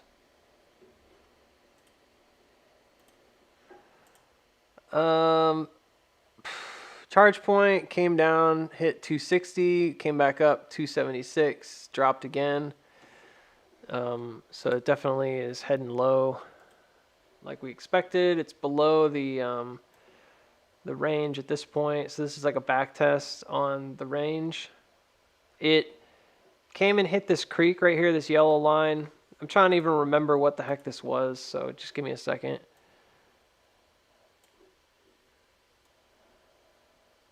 I don't know. If I drew it and I kept it on there, it's probably pretty important. All right, it is pretty important. So if you go to the top on September, right around earnings actually, if you go to the top here, September 6th, 5th and 6th, and then you go through the highest point, the outermost point, that's what we just bounced against. So we had pushed the creek, much like we were talking about before. If you look at where resistance would be here, we pressed up against it here and advanced. So that yellow line represents a trend, possible trend line. I think about it as sort of like the lowest point on the previous creek. So oftentimes that back test will react there, and it did. So that's why it looks like it's coming out of nowhere if you just look at horizontals. Like maybe you would say it bounced here on this, but it's always set up to kind of work within everything else. So this to me looks right. I don't know if that's going to hold. I kind of don't care if it does at this point. It already advanced, so it probably won't hold. I would imagine it would slide through here and head down. So this to me still looks like a possible 250 finish for ChargePoint. You can see the halfway point is, well, if that's the halfway point, it would be lower. It'd be at 241. Again, I don't even really care that much. There is a gap down here at 241, so that could be what they're going for with this double flush, like flush up and then do a 50-50 crawl down to 241, which is where that gap fill is. But you got to look at the grand scheme of things. That's still above the previous floor here, so it's not in danger just yet. Even if it gap fills, it's not really in danger of full-on breakdown just yet. So that's a good sign. It's set up in a way that it can gap fill without losing this range. And it actually makes sense that you would come back and retest and make sure this is a good floor, that you're going to have buyers. Because if you don't have buyers on that floor, there's no reason for the stock to be up here, you know. The sellers can keep driving it back down. I think we've already done the creek test, so I'm not worried about that, but we didn't do any kind of check on 241. So it would not surprise me if this came back to 241. It's 20 cents away. It feels like a lot because of the low nature of this chart, and it probably is percentage-wise quite a bit. It's like 10% down. I did get some puts, so I'm playing those today. We'll see what happens. I'm going to guess without really looking at it, but I'm going to guess that's a fib retracement too. I'm going to go from the bottom to roughly 315. How high did it go? What did it go to? 313, something like that this morning?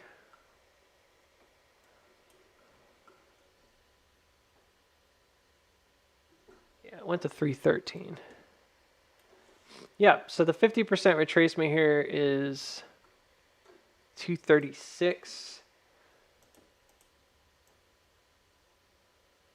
or 237. That's the big one. And if we look at the littler one, which is a smaller move here, 257, is the 50%, and then 246 is the 618. So we got kind of a cluster of fibs right here that are sort of midway fibs right in this pocket. Makes sense. We're not there yet. Nothing's hit yet, so.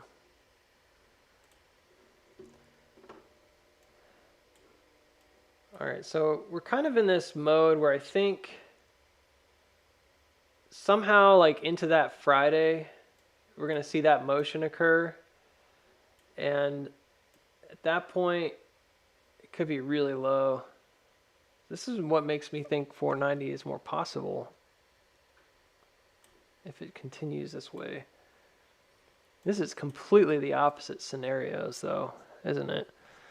And you know, leave it to AMC. It'll wait till the last minute and then make a move. That's the way this stock likes to play. So it'll probably be like choppy chop chop, and then next week, who knows? We could even have a whole nother week of just choppy chop chop. And everybody's getting angry. Everybody's mad at Booksy. They're like, it's not taking off. And then it just rockets for like a week or for like 5 days or something. Just goes straight up. 3 days even.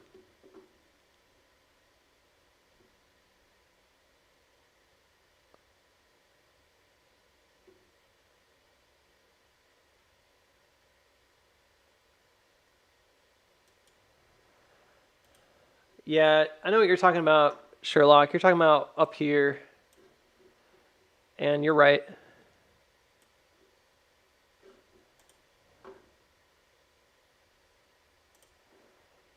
Yeah, you're correct. You're not wrong, because that would be like a bigger, what's called an SOS, like a bigger sign of strength, like a breakout. And it is way up there. Here's the Discord link, Jojo, if you want to join. Should work. Make sure you look at the rules and regulations or whatever. Yeah, rally, that's kind of where I'm looking at. It's like 240s.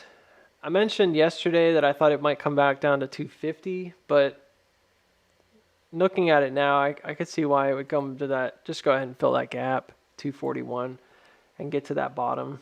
And I have it drawn as 239, but I've just been saying 240.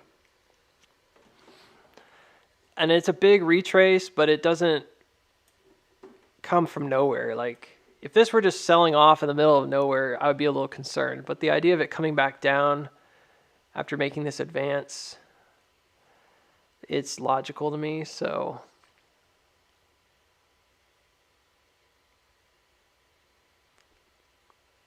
We don't know if this is a part of a wave. This whole thing is part of a big first wave on a bigger move or what yet. I can't really judge. So.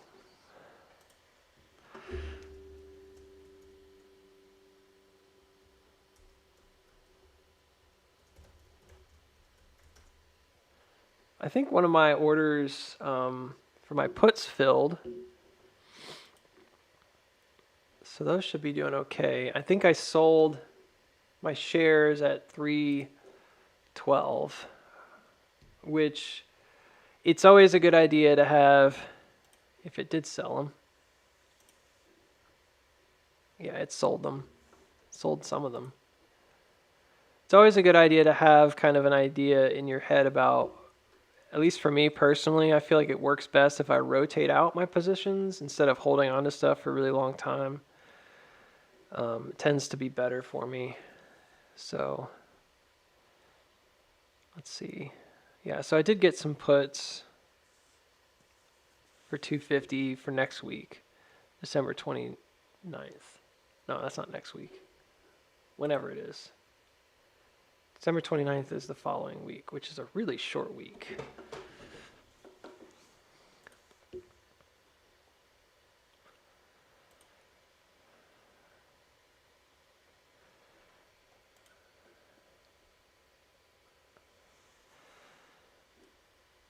So I did sell 10 shares of ChargePoint at 284. Why did they sell at 284? What about the ones that I thought I set a sell order? I did set a sell order. So where the heck did it go? Maybe it just didn't get filled. That's irritating.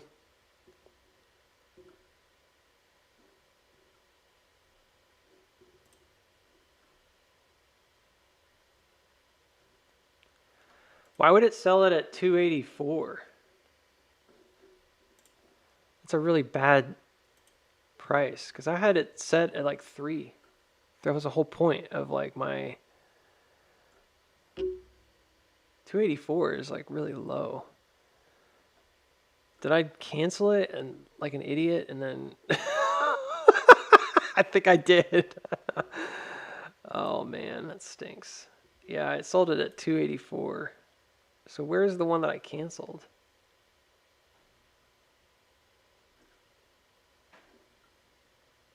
Bummer, dude.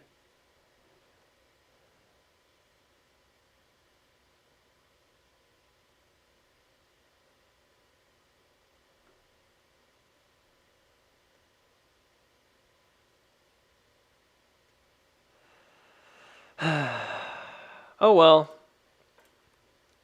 C'est la vie. Because I don't know what happened to that order. And you guys don't care, so I'll stop talking about it. Yesterday I set an order for $3, $3.12 or something like that for my ChargePoint shares, which would have been great because if it had hit, I could have gotten out. Good extra 20 cents on that per share.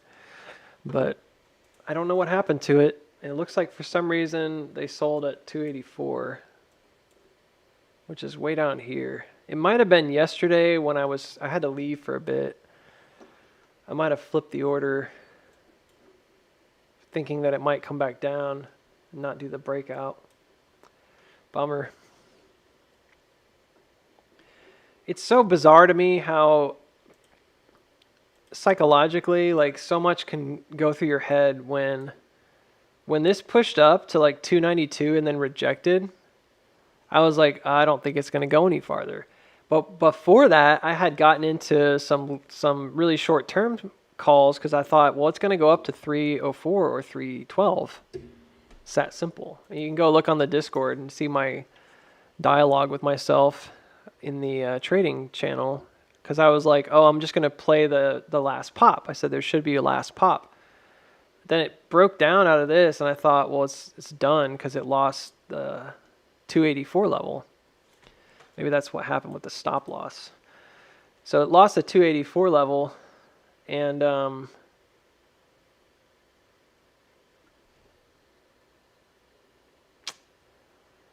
yeah, I guess I sold it.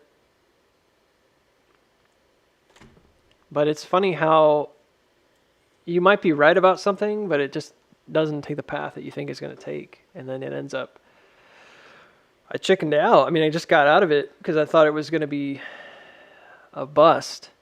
I'm not positive that call would have worked out because who knows what this was end of day yesterday. I'd have to go back and look. It could have dropped considerably just going sideways here. And then I would have been in, maybe not even in, be able to get profit on it. But I'm not going to go look now. It's too late. What's done is done. This might take a bit. This looks like it's trying to find some support here. I'm not positive this is going to be fast. This could end up coming back up most of the day today. And then end of day end up coming down again. My puts are sitting at the same price that they were when I got them. So that says something. So I got those contracts at 15 cents a piece. They were December 29th, 2.5 puts. So I want to get at least something on them. They're not expiring this week or next week. So they've got some padding on the theta there. I shouldn't see a lot of decay. But the price for them is... Oh, okay, I see. Yeah, it says it filled at 15 cents, but this says my cost basis is 16 cents. So whatever that means. But they're just chilling right now. And I don't expect, again, this to just keep dropping. It probably will chop here for a little bit. If it's going to go down, it will do it like late in the day or something. Might be a good time to come back and look. There's a lot of time here today for a lot of craziness to happen. So this did come back up, but it didn't come very high. It only came back up to here, to 276. I said if it came back up, it might come up to 281. I may have been able to get out of those puts very quickly during this drop, but I wasn't paying attention. So, and I didn't set any kind of a limit order on them because I figured it would take time and I wasn't really concerned about it. The best time to have gotten into that put was probably first thing this morning and then exit, so basically trade for like 1 hour down. I think that probably would have been the strongest play this morning. So the rest of it's going to be a bit of a burn. And I might even re-enter puts if I see like cat ears and then a hook. I might enter some more so that I can average down a little bit. I'm confident that if we saw that cat ear and put and hook here, we'd get that drop down. So I'll wait for that.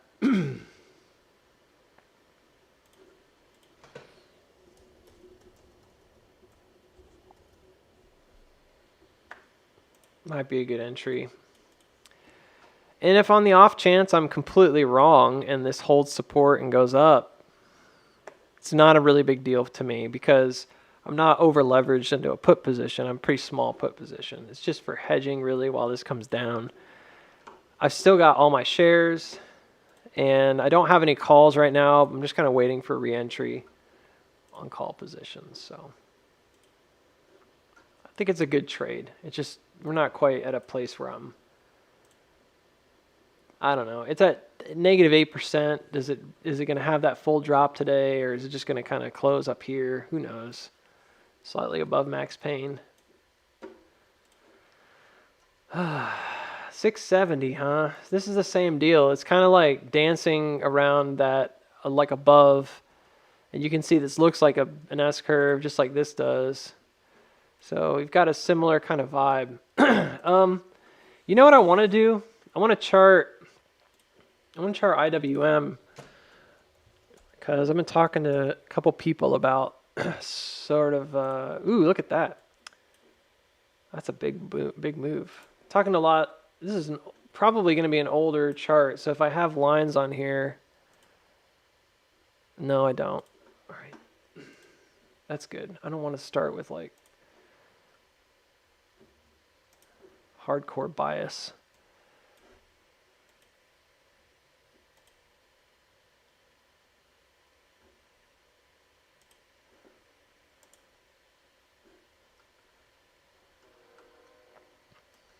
This is called an NR7, and it's a narrow range. And it just tells you, I like to look at it to see what the last marker was, and it was green. It was a buy signal. There were 2 buy signals in a row. But there were a lot of sell signals here. Of course, this was a pullback, and this was a pullback. This one, not so much. It's kind of flat. Sometimes these signals come left to right, like right behind each other. They're not always super reliable. So on the daily, it's overbought.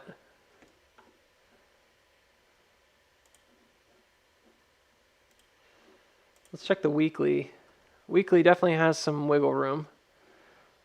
This looks a lot like AMC's chop, doesn't it? I mean, if you look at the, well, let's go to like a daily chart here. Or what is it, weekly? Yeah, let's look at a weekly. Check out the RSI. You see that? Look at 2021 here and look at the RSI, that walk down. It's like a huge, almost like a LSPY or something. That's where we're kind of hoping that it wouldn't do the cat ear thing, and then it did the cat ear thing right here at the end. Yeah, it's really close. Really close. AMC looks a lot weaker because of all this reverse split stuff. All right, let's see. So that's COVID. Looks way weaker than SPY, doesn't it? And we know that SPY recovered and then dropped I think January of this year. Same deal. January 10th started down really. But look at how, I mean, I guess it's debatable. This is very flat. That looks like a spring.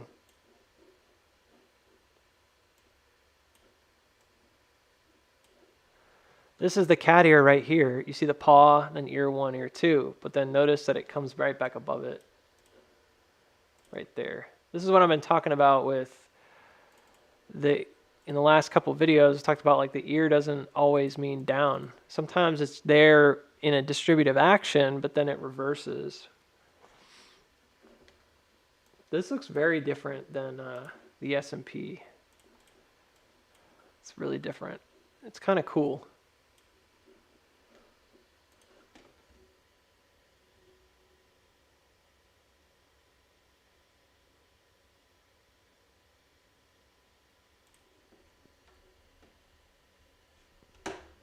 What is this one? 201.99.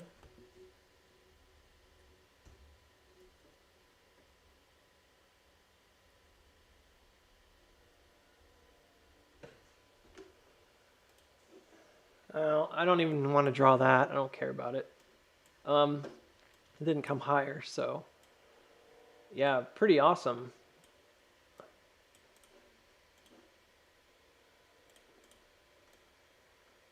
So this is like an auto reaction and then like a phase B bottom.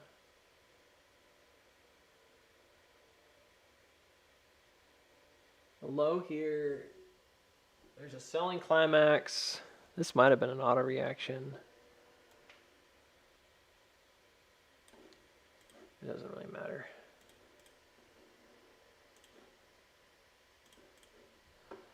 Those are your 3 main support levels, and you can see that later it caught right there. So it went low, just barely, 161, and then just rocketed back to the top of the range.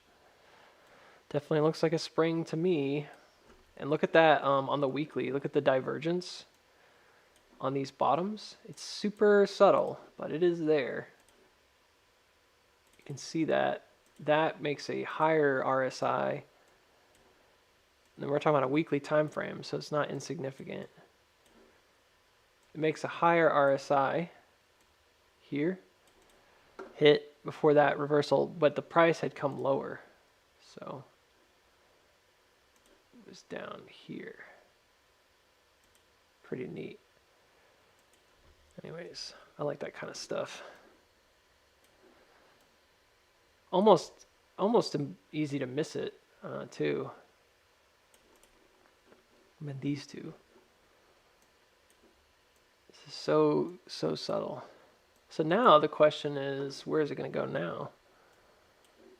So I know that the couple people I've been talking about a small cap rally. I think a lot of people might see that in the cards here.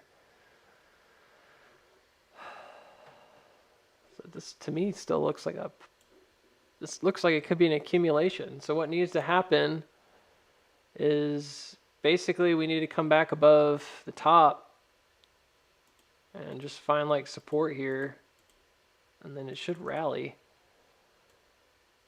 I think if it doesn't come back above the top, we're not really out of the realm of possibility of just kind of meandering down here, because before you get to an SOS, you can have a number of LPSs, last points of support. There's one here, one here, one here. We've already hit 1, 2, 3, but there could be like a backup.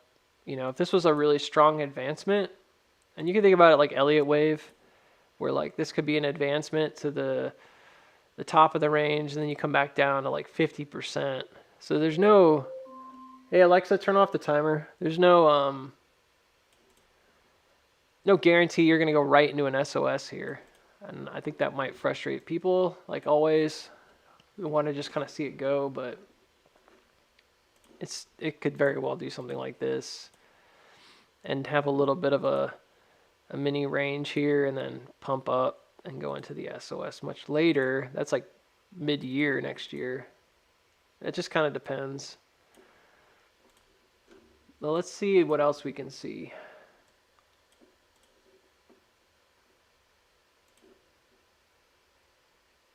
Greek cross. So this one doesn't have any strong check on it. So this would be the one I'd be the most concerned about, I suppose. This test, but then there's no secondary test. That one's kind of makes me a little nervous.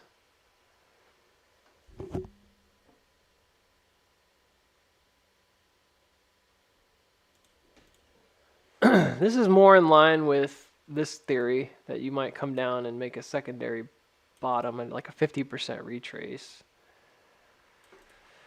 That works out for that one. This one would be pretty bad. I think it would have to come all the way back down, so I don't think that's as likely right now. There was a widening here, right?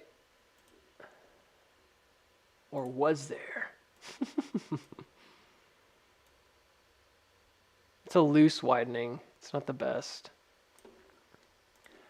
So when you draw patterns like a widening, you want them to be as tight as possible. Like ideally they shouldn't break through the trend. So if they do break through the trend like this, they're a lot less reliable, statistically speaking.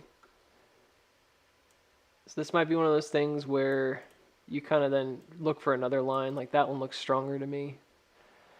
But then we have to ask the question, is this just like a downward channel? So yeah, and it could be. So it just looks like a channel. So I don't think there's a widening. There's a slight widening of the spread from here forward. And I think that's okay to just say that this happened. Because I think it happened. But then from there forward, it just kind of builds out a range. So usually what we see on a widening is if you use Bolkowski's methodology, pretty much where the widening starts. So it's not this top one, because this first hit is not wide. It's like wide, right? And then it goes into the narrow mode. It's really this guy. This is where it starts here. So the idea would be you'd come back up to 226, which makes complete sense to me because that's the liquid ceiling. So that follows logic. It's not out of left field. I like to look at those Bolkowski targets and just see if it makes sense, and then if it makes sense, then I keep it on the chart as a probable target. So that's very clearly like the last main touch was in that high liquidity, and then it starts widening outward. So you break out, I think you're going to head towards the top again, 227, 226. Let's see if we can find some timing for this. I'm going to do something a little bit weird here, which is I'm going to use that. Man, how do I do this? I'm going to use the high and low. I'm going to use the spring, roughly. I'm going to do it kind of estimating like. So let me see if I can do this better. Hold on. Try to get as close as I possibly can here. Yeah, I'm going to do a bit of a rough estimation of this. I'm going to hit the middle here. I'm kind of go backwards and see what I can see.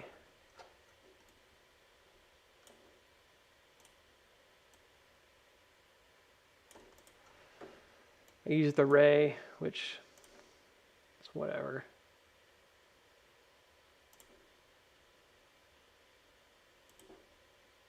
I meant to click it the other way, but I messed up. All right, that's the 50%, I think. There's no, I don't know if there's any real precedence for this working on an ETF. I can't say I've ever used it on an ETF, so it may not be very effective. I guess we'll try it, right? See what it comes up with. So that's pretty evident right there. That trend is very strong. And that was where the lower hit was, down here. So the intersection of that and this is just sort of a basic way to do some trend analysis. There's some people that wouldn't agree with this, but I think that it works pretty well. So assuming this goes up and not down, if it goes down, you're kind of just dropping down to like 138. And then, you know, who knows? If this goes back up and rallies, by May it could be up at 302. Going backwards in time. Well, you know how it is. It's time traveling.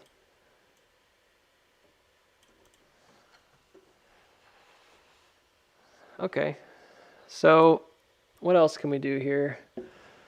I've got this angle, 47 degrees. I can use that. So what I'm going to do is take 47.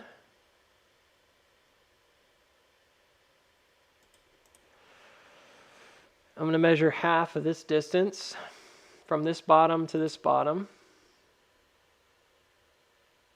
And I'm a little bit off. It was close. A little bit off. I think that's roughly like the middle of the sine wave. Again, I'm kind of taking a shortcut here. I'm not really measuring things like perfectly, so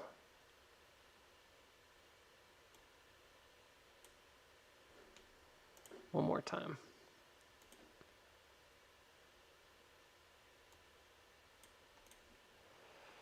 Sure, it's like roughly right there. So what that tells me is that trajectory out often is very similar to the trajectory in. So if I'm looking at this as like a mirror, then this hit right here is similar to like what we're experiencing right now to some degree. I guess this one would be more or less. So it should come above it. That might be, I don't know, who cares? It doesn't matter because the trajectory won't always play out like beyond this hit anyways. So like I wouldn't expect it to go all the way up. I would only expect it to go to here. Does it make sense? To that target price that we have.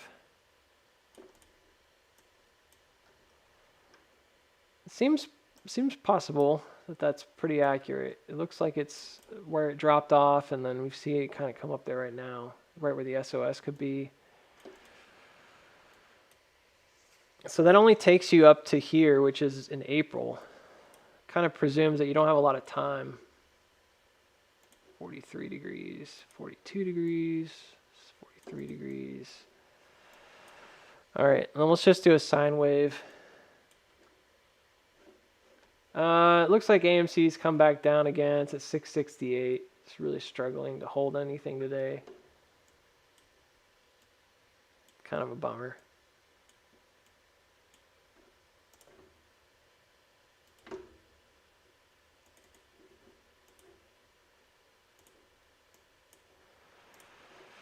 Let's use pink. I haven't used pink in a while.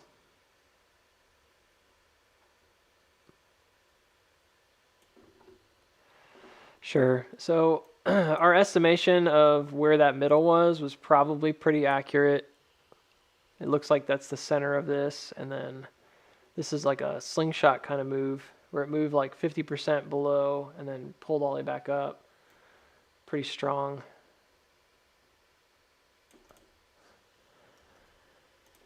Pretty strong setup there. So yeah, I mean, it makes sense that if you got a pullback, it could come back down, test this creek area, and then go again.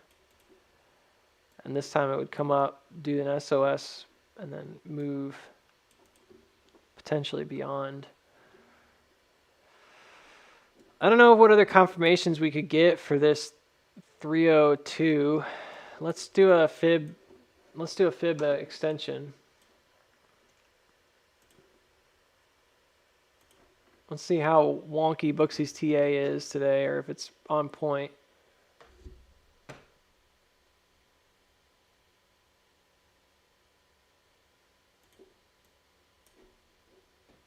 So as an estimation goes, it looks like the 618 extension, which is 288.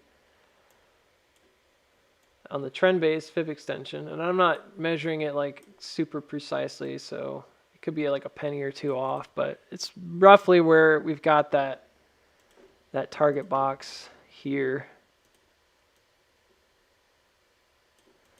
That gives us another possibility. So 289 definitely makes sense. Could do a much larger fib extension.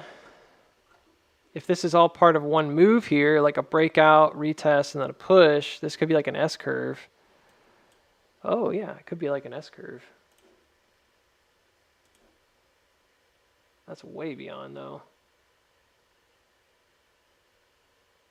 Well, that's given because I already know I measured it on 50%, so it does work.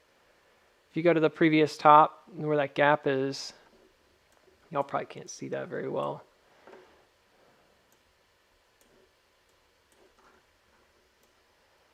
I'll try it again. Better view here. I think it's pretty solid in terms of an S-curve. It looks good. It's a 50% mark here, and then you look at where the 50-50 cross is, it's like right on that before that drop, but specifically it's, oh shoot, it's this level, which was basically like our floor that we identified early on. Very close, so I would just say I'm probably just slightly off with my measuring, and it's probably right on the money, right there. So it does work as a 50-50 just using that trend.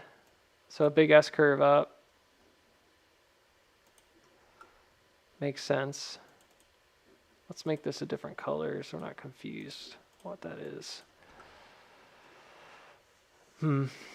Wave-wise, it doesn't really add up to being the peak, but I don't think that matters because if it went beyond, it's close enough kind of thing. And I'm really just using that for the lower hit anyways, like down here. So somewhere around April. So mid-March to mid-April, about a month, you would expect it to possibly be up 227. So that's a ways off. It's not like tomorrow. It's 2 months, 3 months out. This actually lines up with what the other fellow was telling me, because he was saying that it'd probably be at least a month out, maybe more. It seems possible. And I'm only looking at upside here. I'm not looking at a reversal down. I think a reversal down is probably, again, just coming back to this trend in a dip, but it seems about right. I'm not sure if I can do any other kind of major extension analysis. I think this probably is the best one here to do. That doesn't have really any meaning at all. It's close again to that 618 extension, but it's not really there. Have to be this. That's really close. I just did it from here to the top, back down to the previous top. Instead of going to the bottom in March, going to the previous top. That's a pretty strong Fibonacci number at 304. I don't know, it's kind of tough to look at something like this and not be swayed that that's a good place for us to be, but it doesn't have to be there, you know. I was saying maybe I could try to find some other evidence that this is a target that's in mind.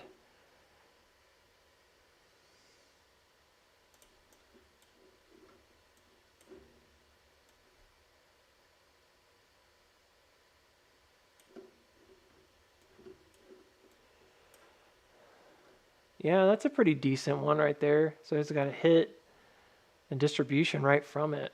It's just a trajectory line. So that one's okay. I think that the distribution from it and this hit back here probably are their strongest points. I'm not doing any kind of like 50% marker thing on this, so that would be different. Let's try.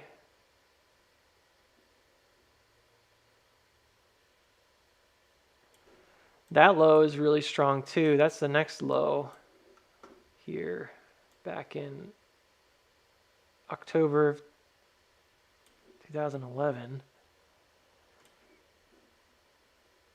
It's okay. I wouldn't say that one's any significantly better. It looks like it actually adheres to it quite a bit here. See this? But prior to that point, I wouldn't put a lot of, I mean, this is kind of so-so.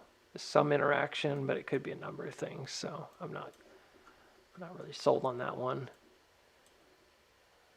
It never came back to this level ever again. That might be a part of why this is sort of hard to do. Yeah, all right. Well, whatever. I think what we did here is probably the best that we're going to be able to do, at least for me right now. I got enough going on there that I'm relatively assured that that's a decent target. I know that this is a target because of the widening. I think this is a strong potential target right here. I know that this is a possible target based on the S-curve, and the overall Fibonacci setup looks pretty good. I wouldn't say it's the best one, but it looks pretty good.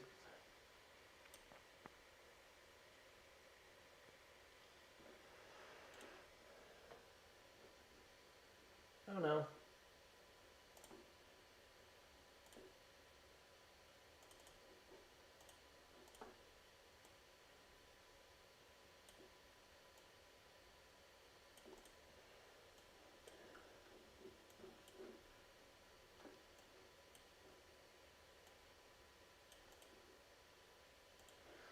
I'm going to take this first resistance and this last resistance. They look like they're kind of pointing that same direction.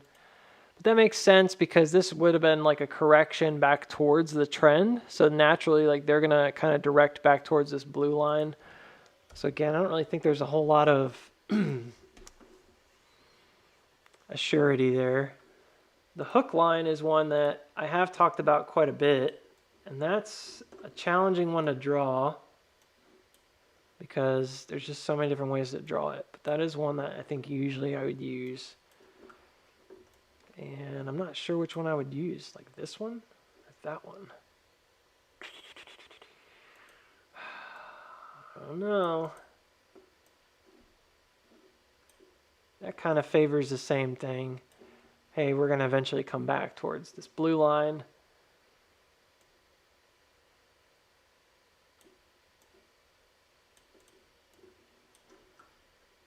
This could be a really important, right here. Let's see why that might matter.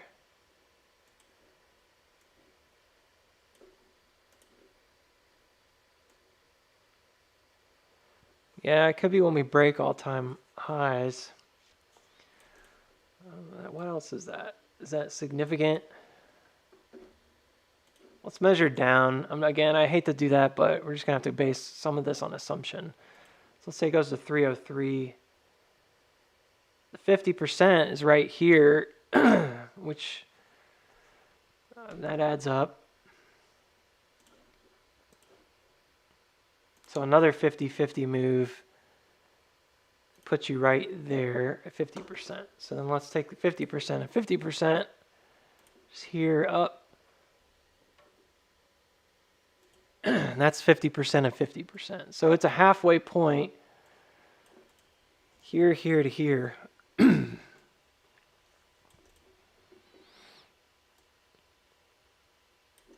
the reason I use that one and not anything else, and the reason I would examine that is because I think that's the main, excuse me, I think that's the main hook line. There might be another one here, but I'm getting a little bit kind of stretched here. I think we're kind of like taking a lot of big swings, you know. and it could be maybe a little too much. So we don't want to like go too crazy.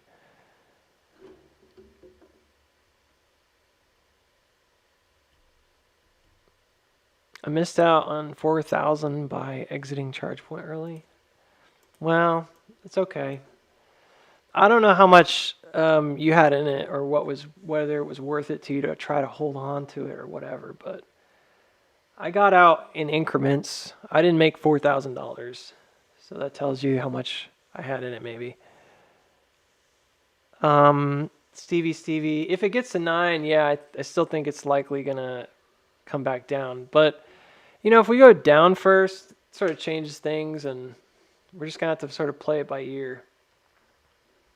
I was still favoring up until this week, and to some degree, I still think this is the most likely situation, is that we head up here to like 860s and then come back down, and then go, you know. And that could be similar to, we're just talking about IWM.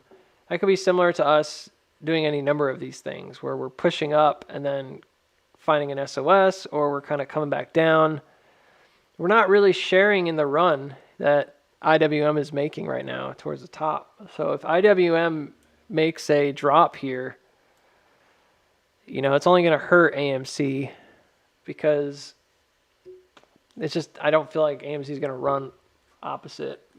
So if it can manage to get this last kind of sprint, who knows, maybe AMC does get that push.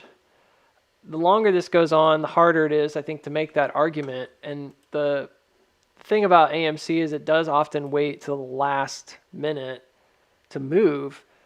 And I made a bit of a mess on this chart earlier, but the main point of this was just to say that I think no matter what happens, your breakout targets are pretty clear from here. So I think we're looking at a breakdown to like probably 540 if it drops, and a break back up to 865 if it runs. And then maybe we'll get some extension down below or above. Seems pretty straightforward to me. And I just did another analysis that I've done before on these kinds of structures, which is based more on like fib resistance fans, which is what I drew these out from. And then, yeah, fib resistance fans, and which are kind of like Cactus creeks at times. And of course, you know, this being somewhat of a diamond structure but offset. So if it does break to the upside, I still think that this is the likeliest setup. So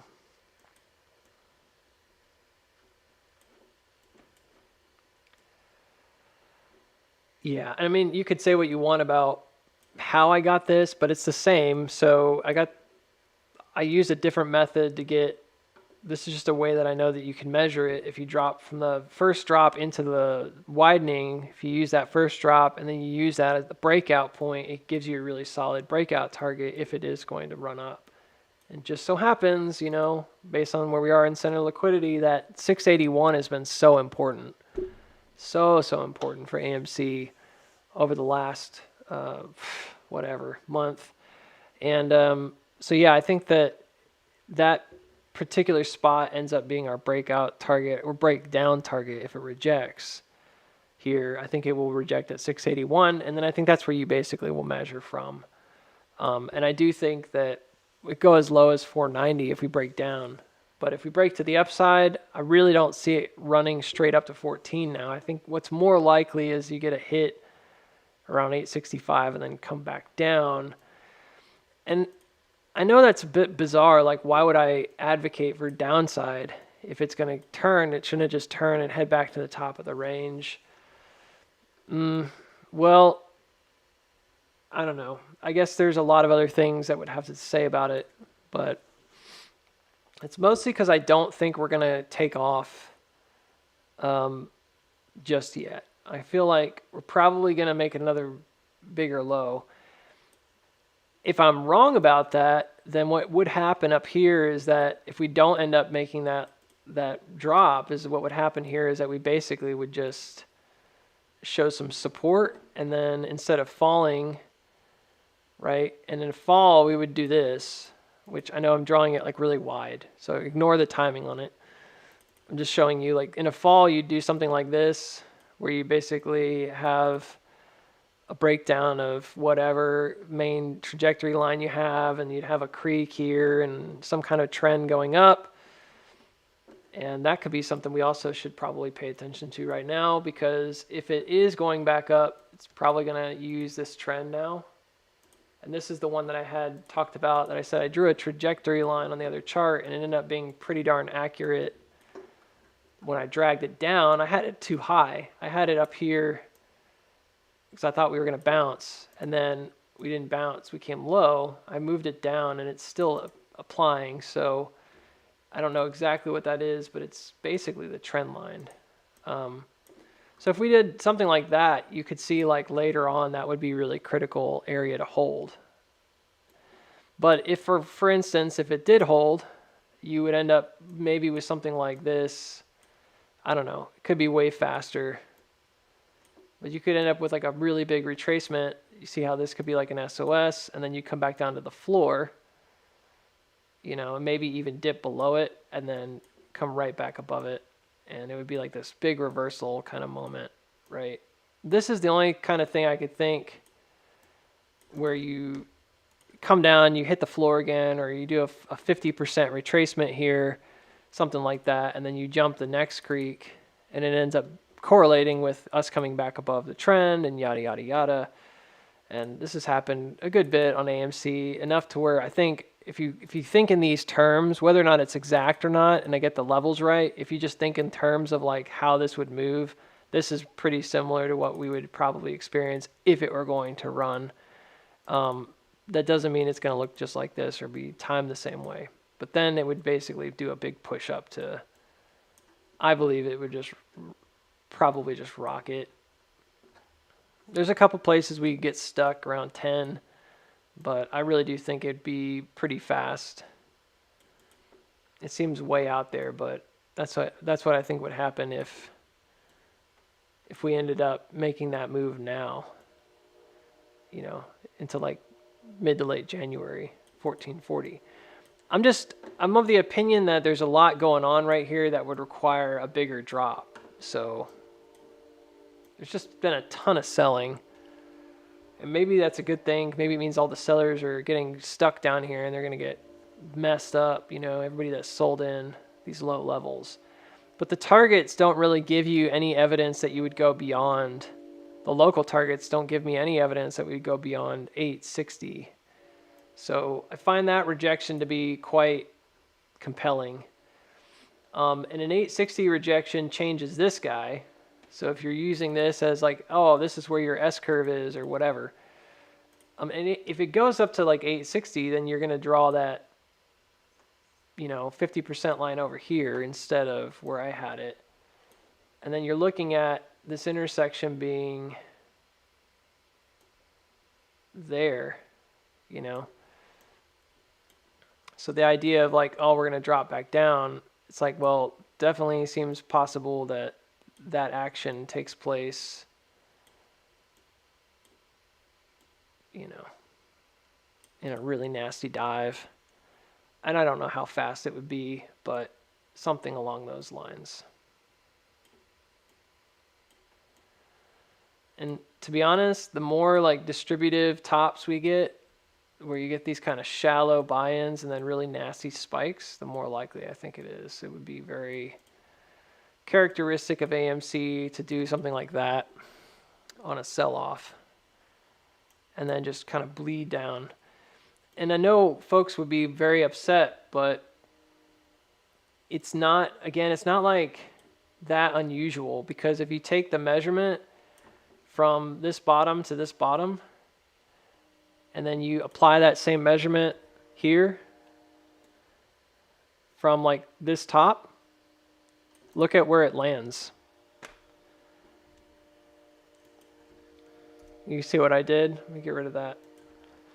So I took the measurement of the first leg down and then the second leg down, and it gets you to that 490 mark. I definitely don't think it's out of the question then that you could pop up to 860 and then bleed all the way back down to 490 very quickly. I thought we were going to do it here, and we didn't do it. So we'll see. Is it going to happen later? Is it just not going to happen? I don't know.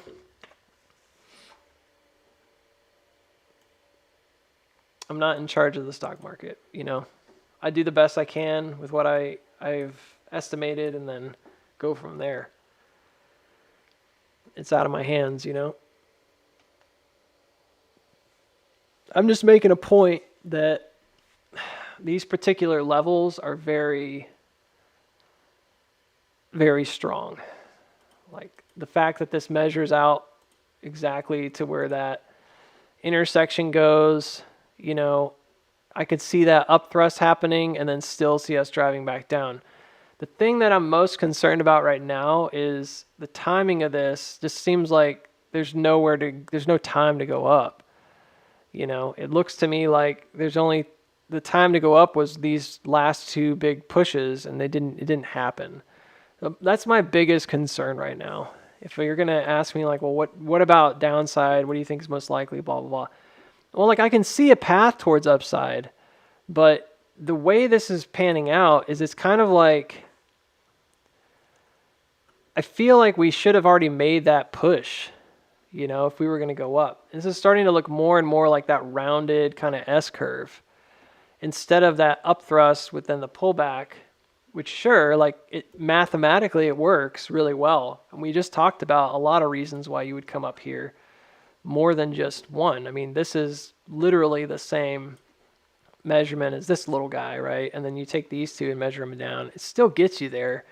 It's just that any number of these targets in any order, and that's what frustrates, I think, myself and other people is listen to the TAs. They're like, well, that you're not giving me the answer.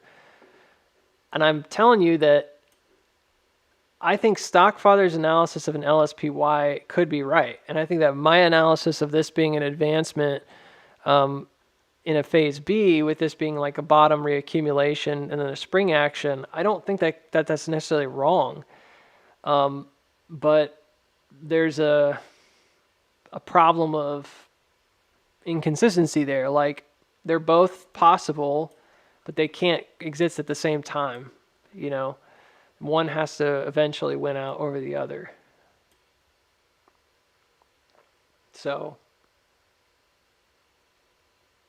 that's all there is to it, you know.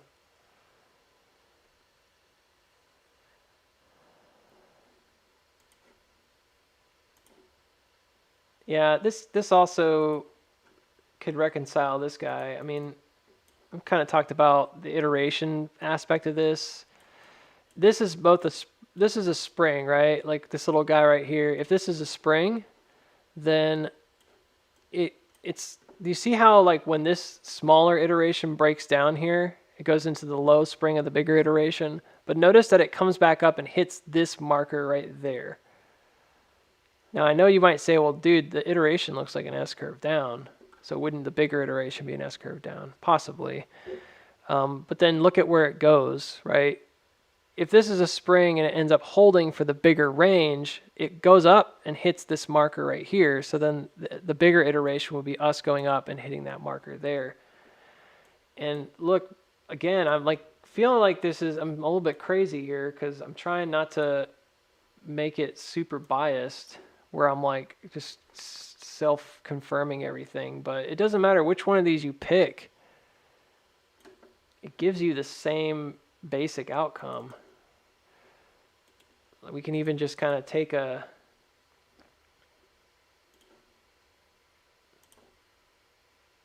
fan there and just look like it's the same target. You know, it's the same target areas right here if it were to head up.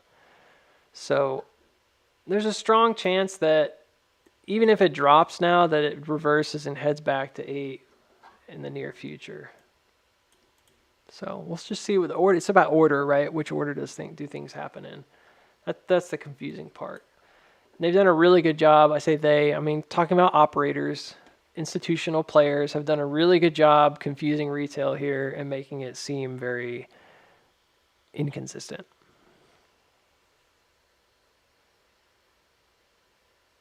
So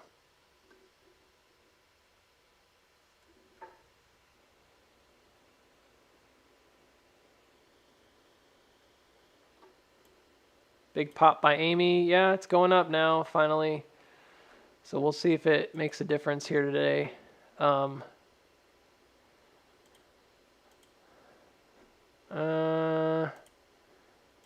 trying to remember which one I had the short term. I guess I was doing it all on this one chart today. It doesn't really matter. We know where it's supposed to go, so I guess we can use... Let's just use this one. Oh, never mind. What did it drop again? Yeah, well, no, that's important, though, to note, like, where does it reject? It rejected at, like, 677. I still think that's a pop because it came above the top. But if I'm looking at this and with the extended hours, doesn't look like it did much except maybe hit that resistance here. So in order for this to kind of make any headway, it needs to get above... It needs to get above that. You can see that pressure, selling pressure, keeping it kind of pinned. If it gets over this, you probably see a bigger move to the upside. Otherwise, it's at risk, you know, just like anything else, just kind of coming down. It does have a lot of narrowing going on, which I guess is a possible positive.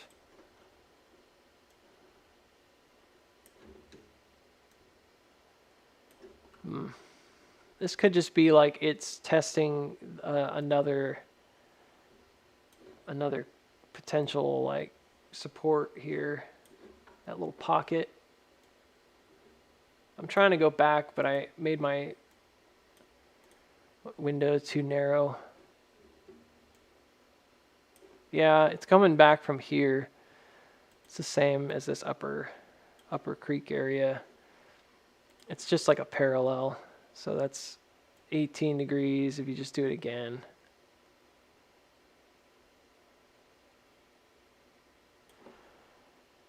Yeah, there's just a resistance there. I think this is what I was trying to say earlier. I think this is like the edge of that diamond, like right here.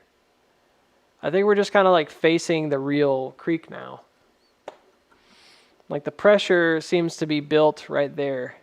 So we've come down and then we went sideways and we're just pushing against the pressure right now. Like it's just a wall of selling. Like every time we hit it, we're selling off really hard. 1, 2, 3 times. I'm just trying to like push above it. The good news, of course, being that, hey, if it does manage to break it, it's probably going to be ridiculous. You know what I mean? Like it's going to be a really big move because it's rejecting and trying really hard to get above it. And there's a lot of volume that sellers are putting into this trying to keep it down. So if it manages to break out, it's going to be a pretty explosive move. I think it's apparent. If it doesn't, then it's probably the opposite, right? Then you lose that lower spot and you're going to kind of, so we're pretty much just like pinching into a corner right now, I guess is what I'm trying to say. I think that on the whole, it seems to me that this was an advancement and then this is kind of a pullback and we're kind of struggling now. And I think that's what's frustrating about the move after FOMC was it looked like an advancement was being made and then it kind of went back and sort of backstepped on it, on the advancement, which is a bummer. So yeah, and this goes back to way over here. Both of these do. I don't know where else it goes. Let's keep going backwards and see what we can find. Nothing.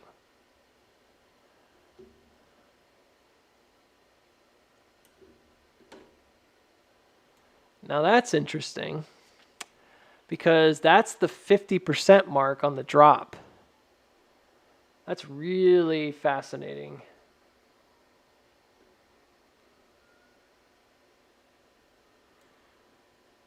What does that mean? Oh, that's the day the reverse split happened. Look at that. It's the day of. Do you think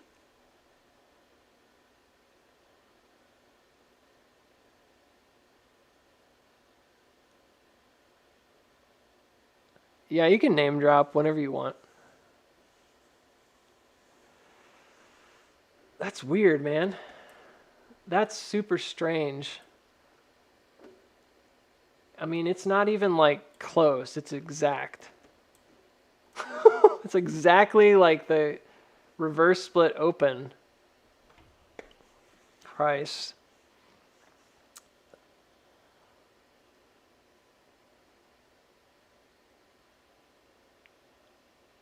Well, that's a mystery, isn't it? What does that mean? It's like the first trend that existed after the reverse split. There is a drop here, but then immediately it goes up and there's two tops. And I'm trying to like scale it because it's almost absurd. I can't believe it. All right, it's not perfect. This is really dang close. Really close. Oh, that's so weird. What does that mean? I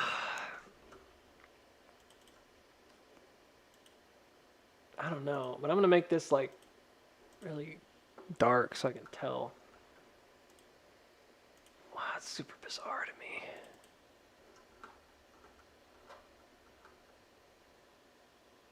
Double rainbow, what does it mean? I know, but look at this. It's like where we bounced here.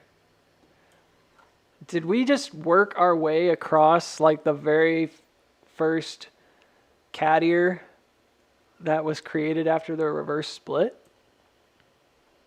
Are we distributing along it? We've been over it before. That's what happened here. And it clearly hit it and rejected along the same marker when we dropped down.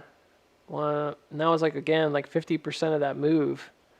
It's a clean slice through the middle.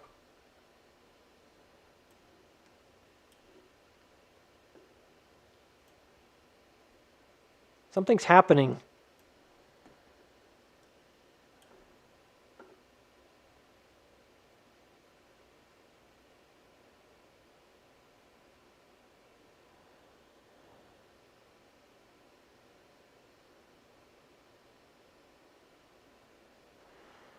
Something's happening in my brain right now, and I need to eat something. I can't think straight.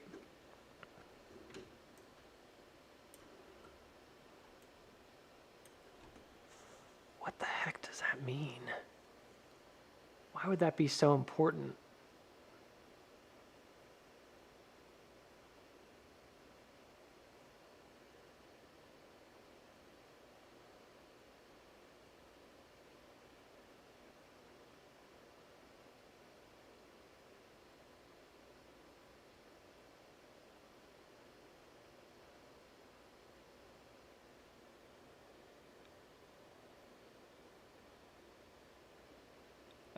Yeah, day night. There's definitely a chance if we can't break this apparently very important creek that we head back down. So we need to get back up and find support at like 681. So we need to push up to like 7, come back, get support at 681, and I think we can go. And I think if it works out in our favor, it should be quite explosive to the upside. And you know what I'm thinking, y'all? I'm thinking that might be a super important marker later for us. What if I'm not like completely wrong here about this move to 8? Like, let's say we do make that move up, and it happens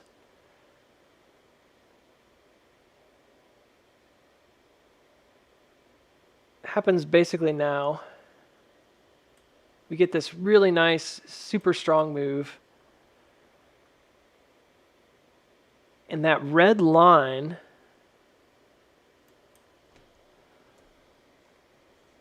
is really important.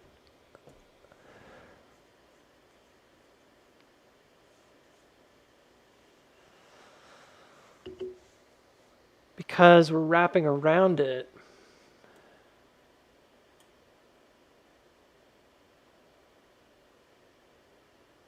It doesn't matter which way you go, you would eventually cross it. Oh.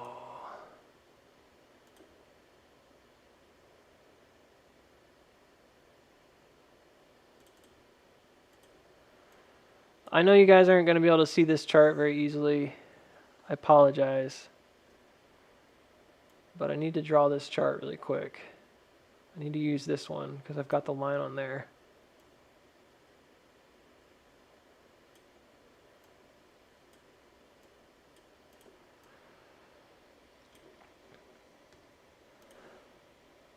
I don't know. This one doesn't want to go to 860.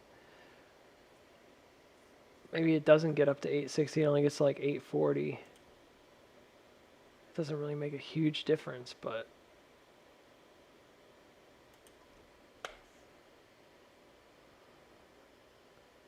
it's like perfect. How do I like, can't even like, brain can't even like comprehend this right now.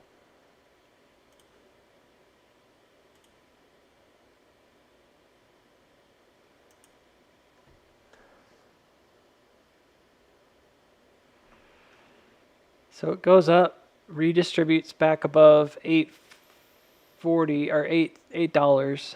So it goes up, redistributes above $8, slides back down, catches the high creek here, which ends up being somehow, don't ask me exactly how, ends up being like a perfect 50-50 intersection.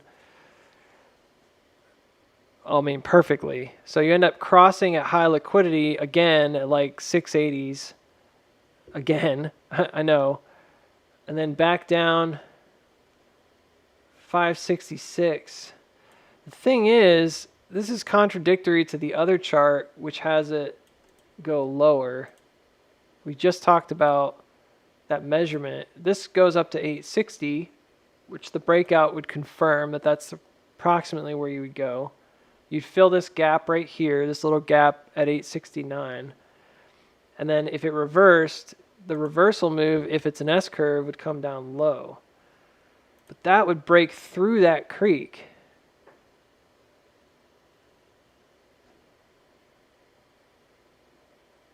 So how do you get from... This is December 22nd. Where is this at December 22nd? Oh, it's like up here. Okay, so this is a little slower, or the way I drew it's a little wonky because it makes it look like it's really... It's more like that.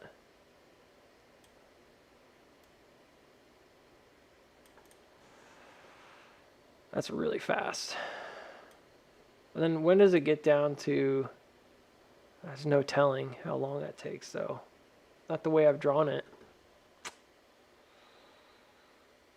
Well, here, let's do this. When does that creek hit for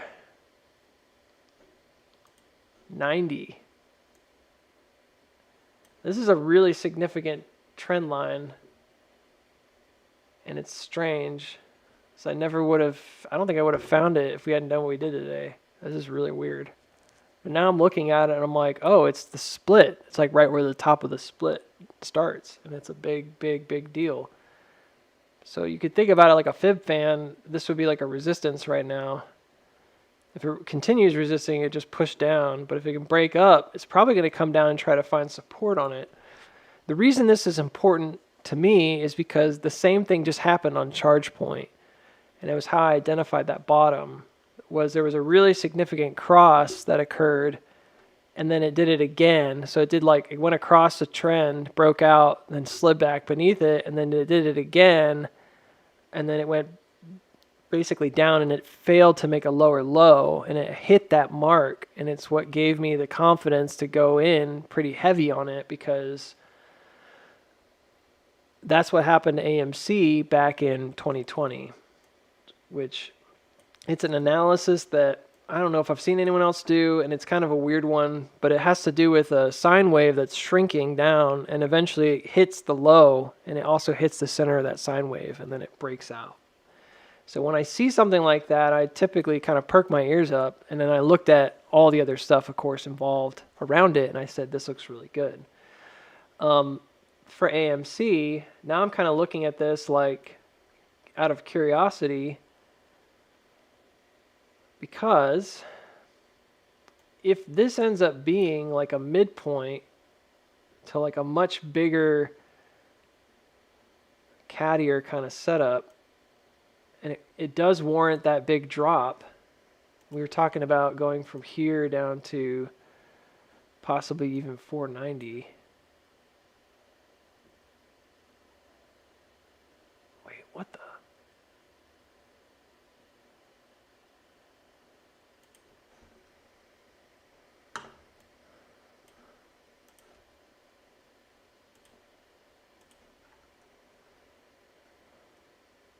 This is the 30-minute chart. I'm going to see it on the 4-hour real quick, because I know these lines are going to be messed up, but I'm curious.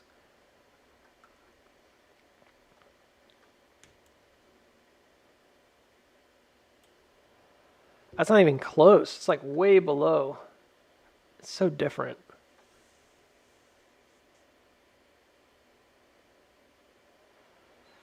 This kind of gives me the impression it wouldn't go below like 540.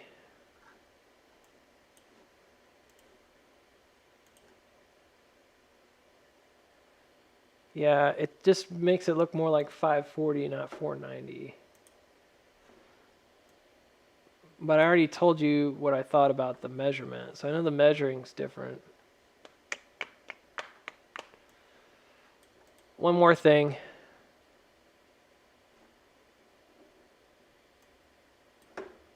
So that's true. This is just it could be a big like ABC type deal. Like a 1, 2, 3. Let me see if man, I hate drawing all these, like I'm drawing like a million lines here. I'm gonna just sort of have to make an assumption. Let's say it gets to 867 on Friday, December 22nd.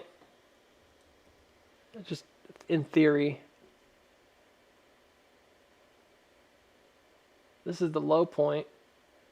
Ooh, that's a nice.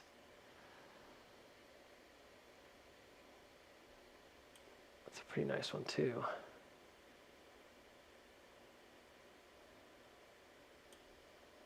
It's not the best. Yeah, so this would make it seem like, again, you would come pretty low, but you wouldn't go beneath like 550s. And if you did, you wouldn't come significantly lower. Okay, well, I'm a little lost on that one. I think that's going to have to be a weekend kind of thing for me, because I can't find the answer right now. My brain's not working right. I know this is significant, but I can't quite put my finger on it. And I'm going to have to look at it with a clean chart and just stare at that line for a bit. I think that line is going to be really important in the future, because it usually is. Yeah, and I don't know, maybe that 490 isn't like as important as I think it is. The way this is set up, it looks like it's going to go right to it.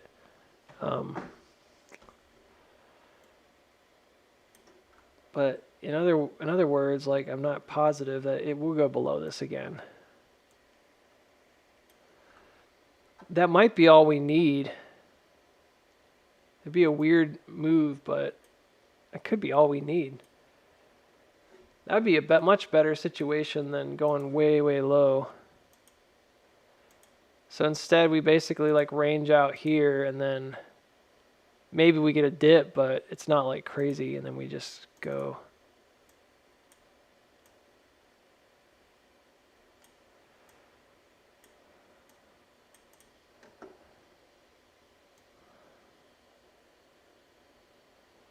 That's an interesting idea, because in a lot of ways, this particular setup looks a lot more like this setup, where it kind of comes up high and then drops below the range. This comes up high and then drops below the range.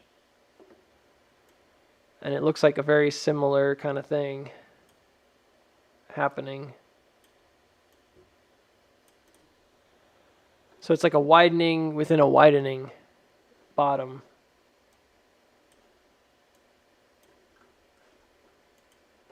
Wouldn't that be something?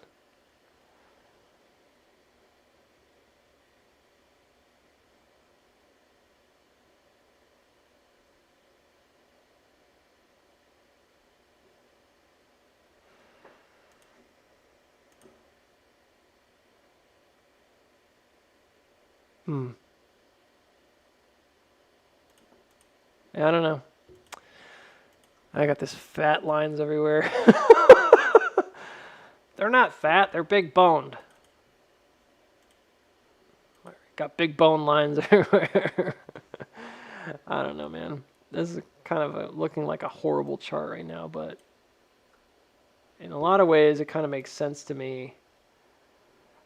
I suppose, here's my thought about this, is that I wonder if this concept that I have right now isn't wrong. It's just too early. And what we're seeing is we're going to start seeing it kind of pull across this red line. So right now we went really far away from it and we're kind of dragnet back down through it. And then if you look at it like a 50% swing, it kind of makes sense that we might go back above it higher this time instead of just distributing right down. But either way, you can think about it as like, oh, well, if it goes to 490 and then reacts and comes back up, it could be that that's kind of like where that bottom ultimately is. And in the end, crazy as it may sound, this is pretty much what just happened with ChargePoint. I mean, it almost did exactly the same thing. So you see how it like goes across it and it like pushes over and it looks kind of weak, but then it came below it. And then this time when it comes up, it doesn't go back below it. It like holds and then it makes a new high, and that's where like the reversal happens. It looks a little weird, but yeah, I mean, that's kind of what just happened on ChargePoint. And that could still get you up to like this area around a similar time. And it would definitely throw a lot of people off because the early targets that I have still make it look like January, early January is stronger. But I mean, it would be fairly diabolical. I could see that happening where your calls are getting screwed until the last minute. And then it finally reverses, makes the jumps it needs to make, heads up to that pocket to test.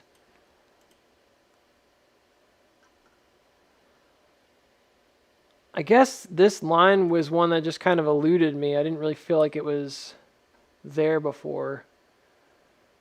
But now that I see it, I'm kind of curious about it. I might have to do some more exploration with it. This could have been that it even started way before then. You can see like, look at the rotation there. You guys are like, I can't see jack diddly squat, Booksy. Well, you're just gonna have to trust me that it's there. No, like seriously though, I'm not being facetious.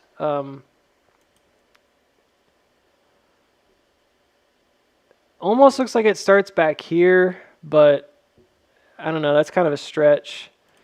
Maybe right here. You see that? You see what I mean?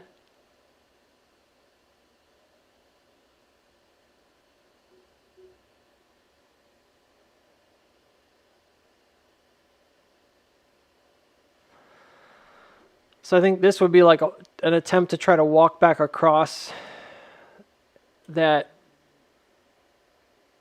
Man, if that's the case, this would be like a shrinking iteration. So I'm going to have to, I'm going to have to investigate that a little more.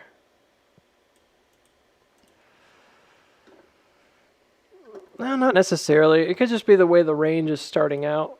and then it comes back and it does a whole lot of other stuff.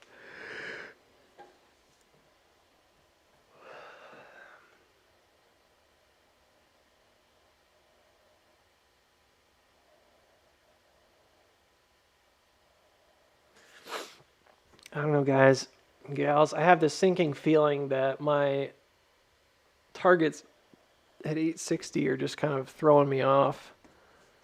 That I might be so convinced that something's going to happen and it's not necessarily going to happen.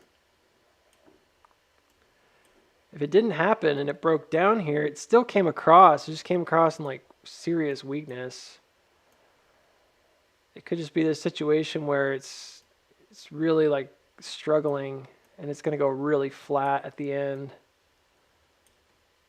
before anything else happens, you know. Could be more like that or something like that. That seems ridiculous, but yeah, it's possible. I don't know.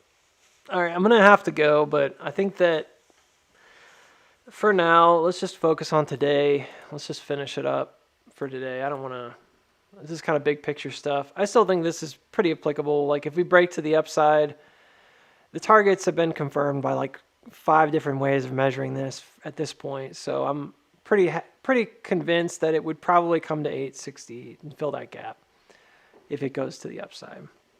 And that point, we're looking at a possible distribution. It just depends, you know, and I'm on the 1 hour. You can see that that would be a jump over the 180. This is kind of like what happened here. Very similar. So you would just jump up. I mean, it looks almost identical, actually, the way I drew it, this and this. But I think you would probably come up and jump over that 180 EMA, find support in the form of an SOS on the top here over 750, and then push up. So if that were to happen, it starts with us coming up and then finding support above 681. On the other hand, this is a little harder because it's basically no man's land. Any kind of distribution at this point, I fully expect what would happen is that you would see like that widening occur right after it drops. So it could be like a pop up to 7, final rejection, come down, final rejection at 681. It is possible that we're at an LSPY right now and we're just going to kind of meander down, but I feel like this is more likely. I don't know. That's just me being me. You know what I mean? It could technically be an S curve here that still drops and hooks. Either way, once you hook and you've rejected on 681, and we did do an early day rejection there, so it's happened already today once. If you reject there again and it comes down or whatever, then you're going to be looking at that bottom hook. And once that occurs, it could be here on Monday, it could be here today. It could be a free fall. I think you're likely going to see it widen out onto this trend, this lower trend. That seems most likely to me. And then eventually drops it if it can't find a bottom earlier. I think 550 area might be that place that I'm having a little bit of contention where I'm not positive. It's like right here. There seems to be a possibility that you could find some support right there instead of going down to 490, but it's hard to say. So really today is very simple. It's a Friday. You know, max pain kind of days tend to go to some even number. So either 7, which we're about 25 cents away from, or 650, which we're about 25 cents away from. You know, either way, I do think that that's one of the two. It's likely today. And then we'll see. As we've gone on today, we kind of found this red line here that goes back to that reverse split. First reverse split top, which is very weird. It's like 2 marks right on the day of that reverse split before it dropped. I think it's very significant because when you come back and look at the jumps that we've made and the drops that we've made, they've happened right around that red marker. And I had it on the chart as this blue guy because I was looking at the top, but it's a parallel to this blue guy. And I thought that was the right one, but I actually think it's slightly lower. And when we got up close, we could really see it right there forming some kind of a support today. We seem to gravitate back down towards it here. And we've hit it 1, 2, 3 times. So I think it's a really important marker. And I think that it might end up being one of those things that should we see downside, like let's say we go up to 7 today, in theory, and we break back down, I think if we see downside, it could be one of those things where this is sort of where we see that final like big push and then the bigger drop happen. You know, I think it'll be something like that. Again, could be before then. We don't really know for sure. We're not there yet. Yeah, so what I would watch for today is just basic stuff. It seems like we got one jump here. There's another creek right here that we're not really getting over. We're kind of having trouble with it, so it looks very weak. We need to kind of hold over this. And then there's these lower ones that I drew, which is just more of a curve. Also looks kind of weak to me. You never know with this kind of stuff. Just kind of watch it and see what happens. And then uptrend wise, there's this guy that seemed pretty strong as a possible candidate for a trajectory. However, actually it's a little higher than that. It did look like it broke down, so cut through it. You know, I would just be watching that as it goes. I wouldn't think about that one too much early day here, or even at all today. We may not see it today. If we did see it, it would probably be if we reacted up to like 7, maybe it would intersect right around there. End of day, come back down, whatever. That's the only place I can see it maybe making any kind of difference would be late day. Yeah, right before the end of the day, hitting 7 or something. Maybe it hits right there. But that's the only time I could see that mattering today. This particular guy is kind of the one I'm watching as the possible hook.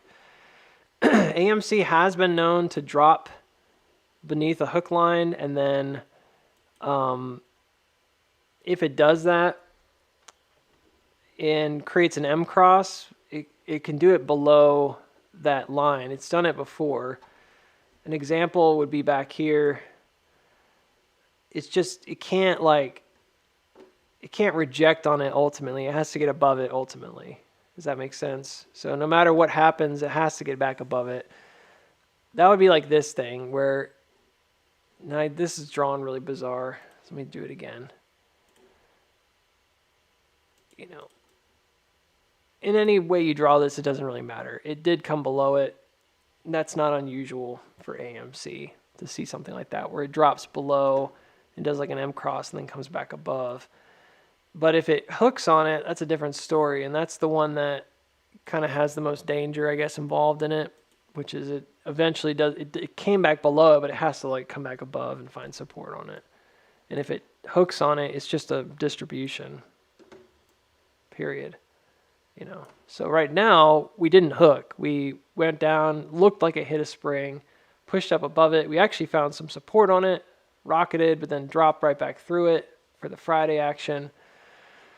So what you wouldn't want to see, and I know it kind of looks like it did it here, but this was an extended hours. I'd like to see it, if it was going to happen, it would probably be during the regular trading day, something like that, before going down. Because I don't think it's adequately back tested it. And I do think that it will back test it. There's not that many ways to draw this, so really the only other way to draw it is like this one maybe? I don't know. You know? It kind of makes it look like we're just testing this guy. Maybe that one right there. Same deal, you'd still have to come up, check it. So I think it's important. That's like a bearish creek. So if it hooks on that, it's going to collapse potentially. I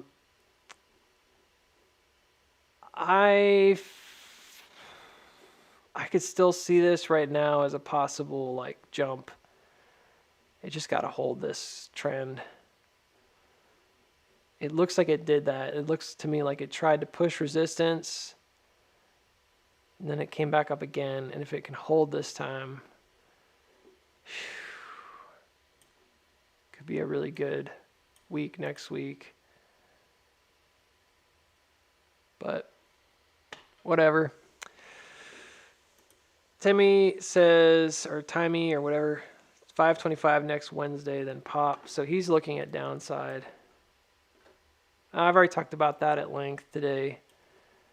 And the possibility of coming down here, low, and then reversing. So that's basically like right there. Everybody's got TA. The best thing you can do is share your TA with people and tell them why. And if you want to do that, you can do that on the Discord group. Dropping price targets is fine. Just know that there's always, there's hundreds and hundreds and hundreds of price targets. So it's best to just kind of do your good DD, explain why you think that's the case. Share it with people if you want. Let people know what you're thinking. Yeah, but that's all I got for you today, guys. I gotta go. I gotta eat, move on. I haven't looked at ChargePoint again since early in the day, so I don't know if I'm gonna get back to it.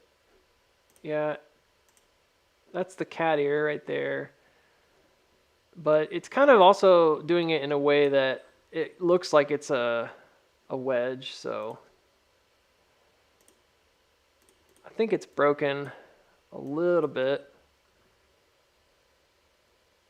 It could be one of those things where it's going to find a second life, but right now it looks like the kitty cat ear. The only thing about it is it's just not really showing any sign of distribution just yet.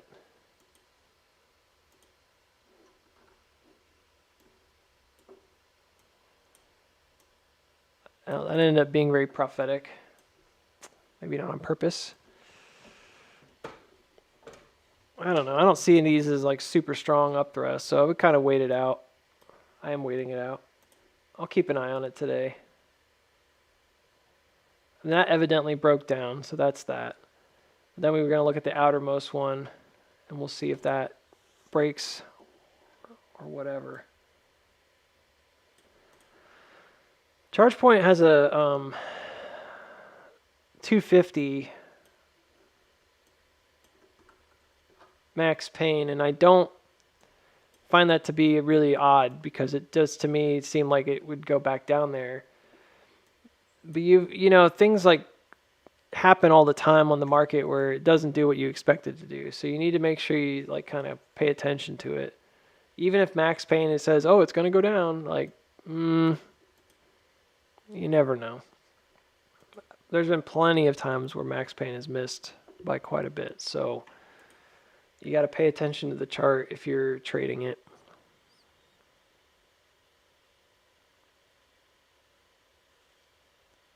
Yeah, Miranda X.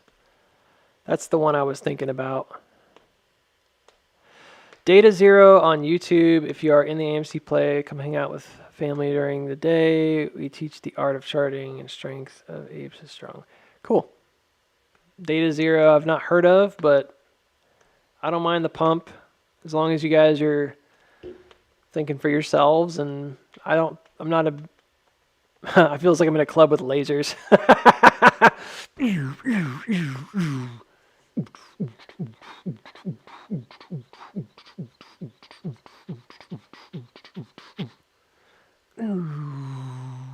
Do, do, do, do. It's always like that. Like there's some like drop in the beat. Into the night, flying on high.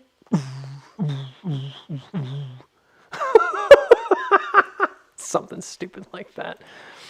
I actually went, I wouldn't say it was a phase. I don't dislike, but I went through a really heavy like trance music stage where I was like really into like trance and like Euro trance and stuff. And I saw some of you are like, I don't know who these people are, but you're not going to believe this summer that I had. I saw Paul Van Dyke, Armin van Buuren, and Tiesto all in the same summer.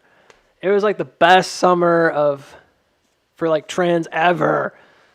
And it was all like at this place on the East Coast. They came and all went to the same place. I don't know if they were doing it on purpose. They were all doing like American tours and junk. It was crazy though. Like those were like the 3 biggest names at the time. And I was like, what? They're all coming? So I like got them all. I got tickets. I got to be honest with you. I was genuinely surprised that Armin van Buuren's was really good, but like, and he became like the top DJ in the world like the next year or something in terms of like numbers. He was huge. He's still a big deal, but like Tiesto was the biggest before him. And I remember Paul Van Dyk's being kind of awful. I have some stories from that one. Cause they had this balcony. It was like a club. It was a big club, but they had like a balcony above. This wasn't like some 10,000 person stadium. This was like a 300 people kind of max place before the fire code kicks in. Paul Oakenfold. Yeah, that guy too. And they had this like railing up above, and I don't know what it was, but that particular one was kind of awful because I remember they had like smoke machines everywhere, and if you were on the ground floor, it was like super smoky, like people coming through the smoke. Like, I don't think, by the way, like I wasn't doing drugs or anything, and I don't think other people were supposed to be doing drugs, but who knows? You know, it looked like you were tripping because you'd coming through the smoke and there's like lasers and the music's playing and you can't see, 2 feet in front of you. And it's just crazy. It's like something out of a movie. But what was awful was there were people up on the balcony that were drinking beer. And I don't know what they were doing, but they were like throwing their beer out into the fog. And I legitimately remember like hearing a bottle crash at one point, but I think I got like showered in like their beer, and I had just gotten to like the drinking age at that point. I was really young. I think I was 21. I might have even been below the drinking age, to be honest with you. I can't remember, but I remember like getting showered in beer, and I smelled awful after it was done, and that was kind of a miserable experience. But the other 2 were really good, and I felt like it was just cool, And what's even crazier is my dad, who was an older guy, my dad was really into like a couple of them. He and my sister came. We all went to one. This was really weird because my dad was he was an old guy, but he was like really into it. It was really cool. And that was a really crazy summer. Yeah, and that was pretty wild. I was in a weird phase where I was like really into like indie rock, alternative rock, like really moody emo stuff, and then like trance. So I was like pretty bizarre music tastes, but maybe not. I mean, it was the 2000s, early 2000s, so whatever, That's kind of what was going on.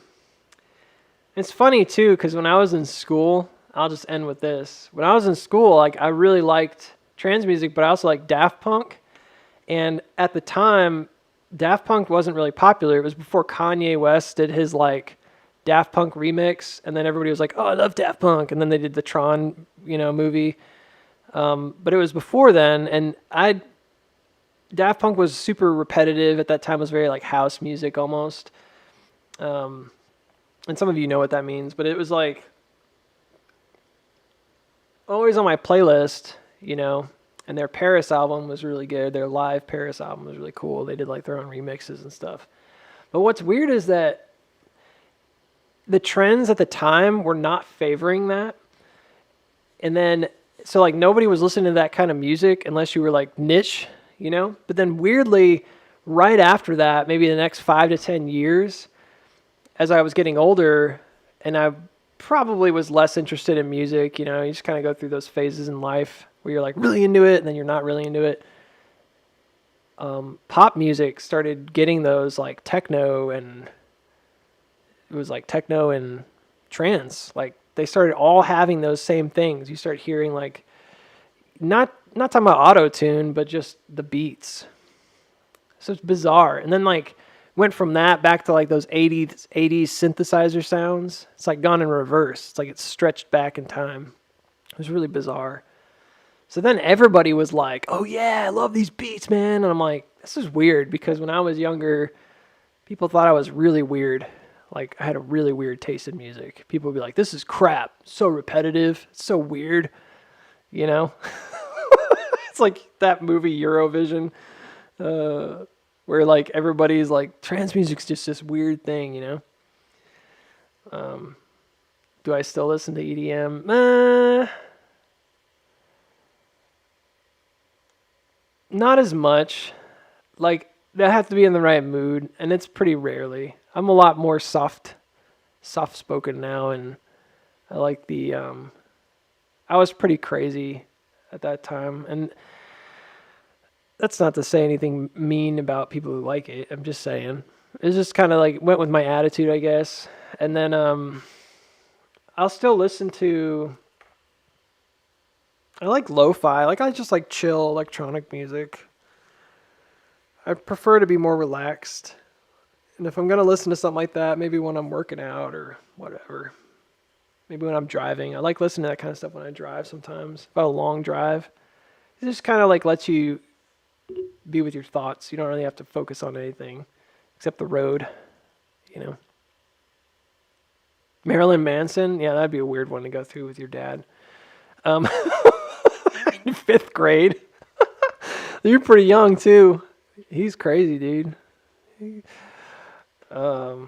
Anyways.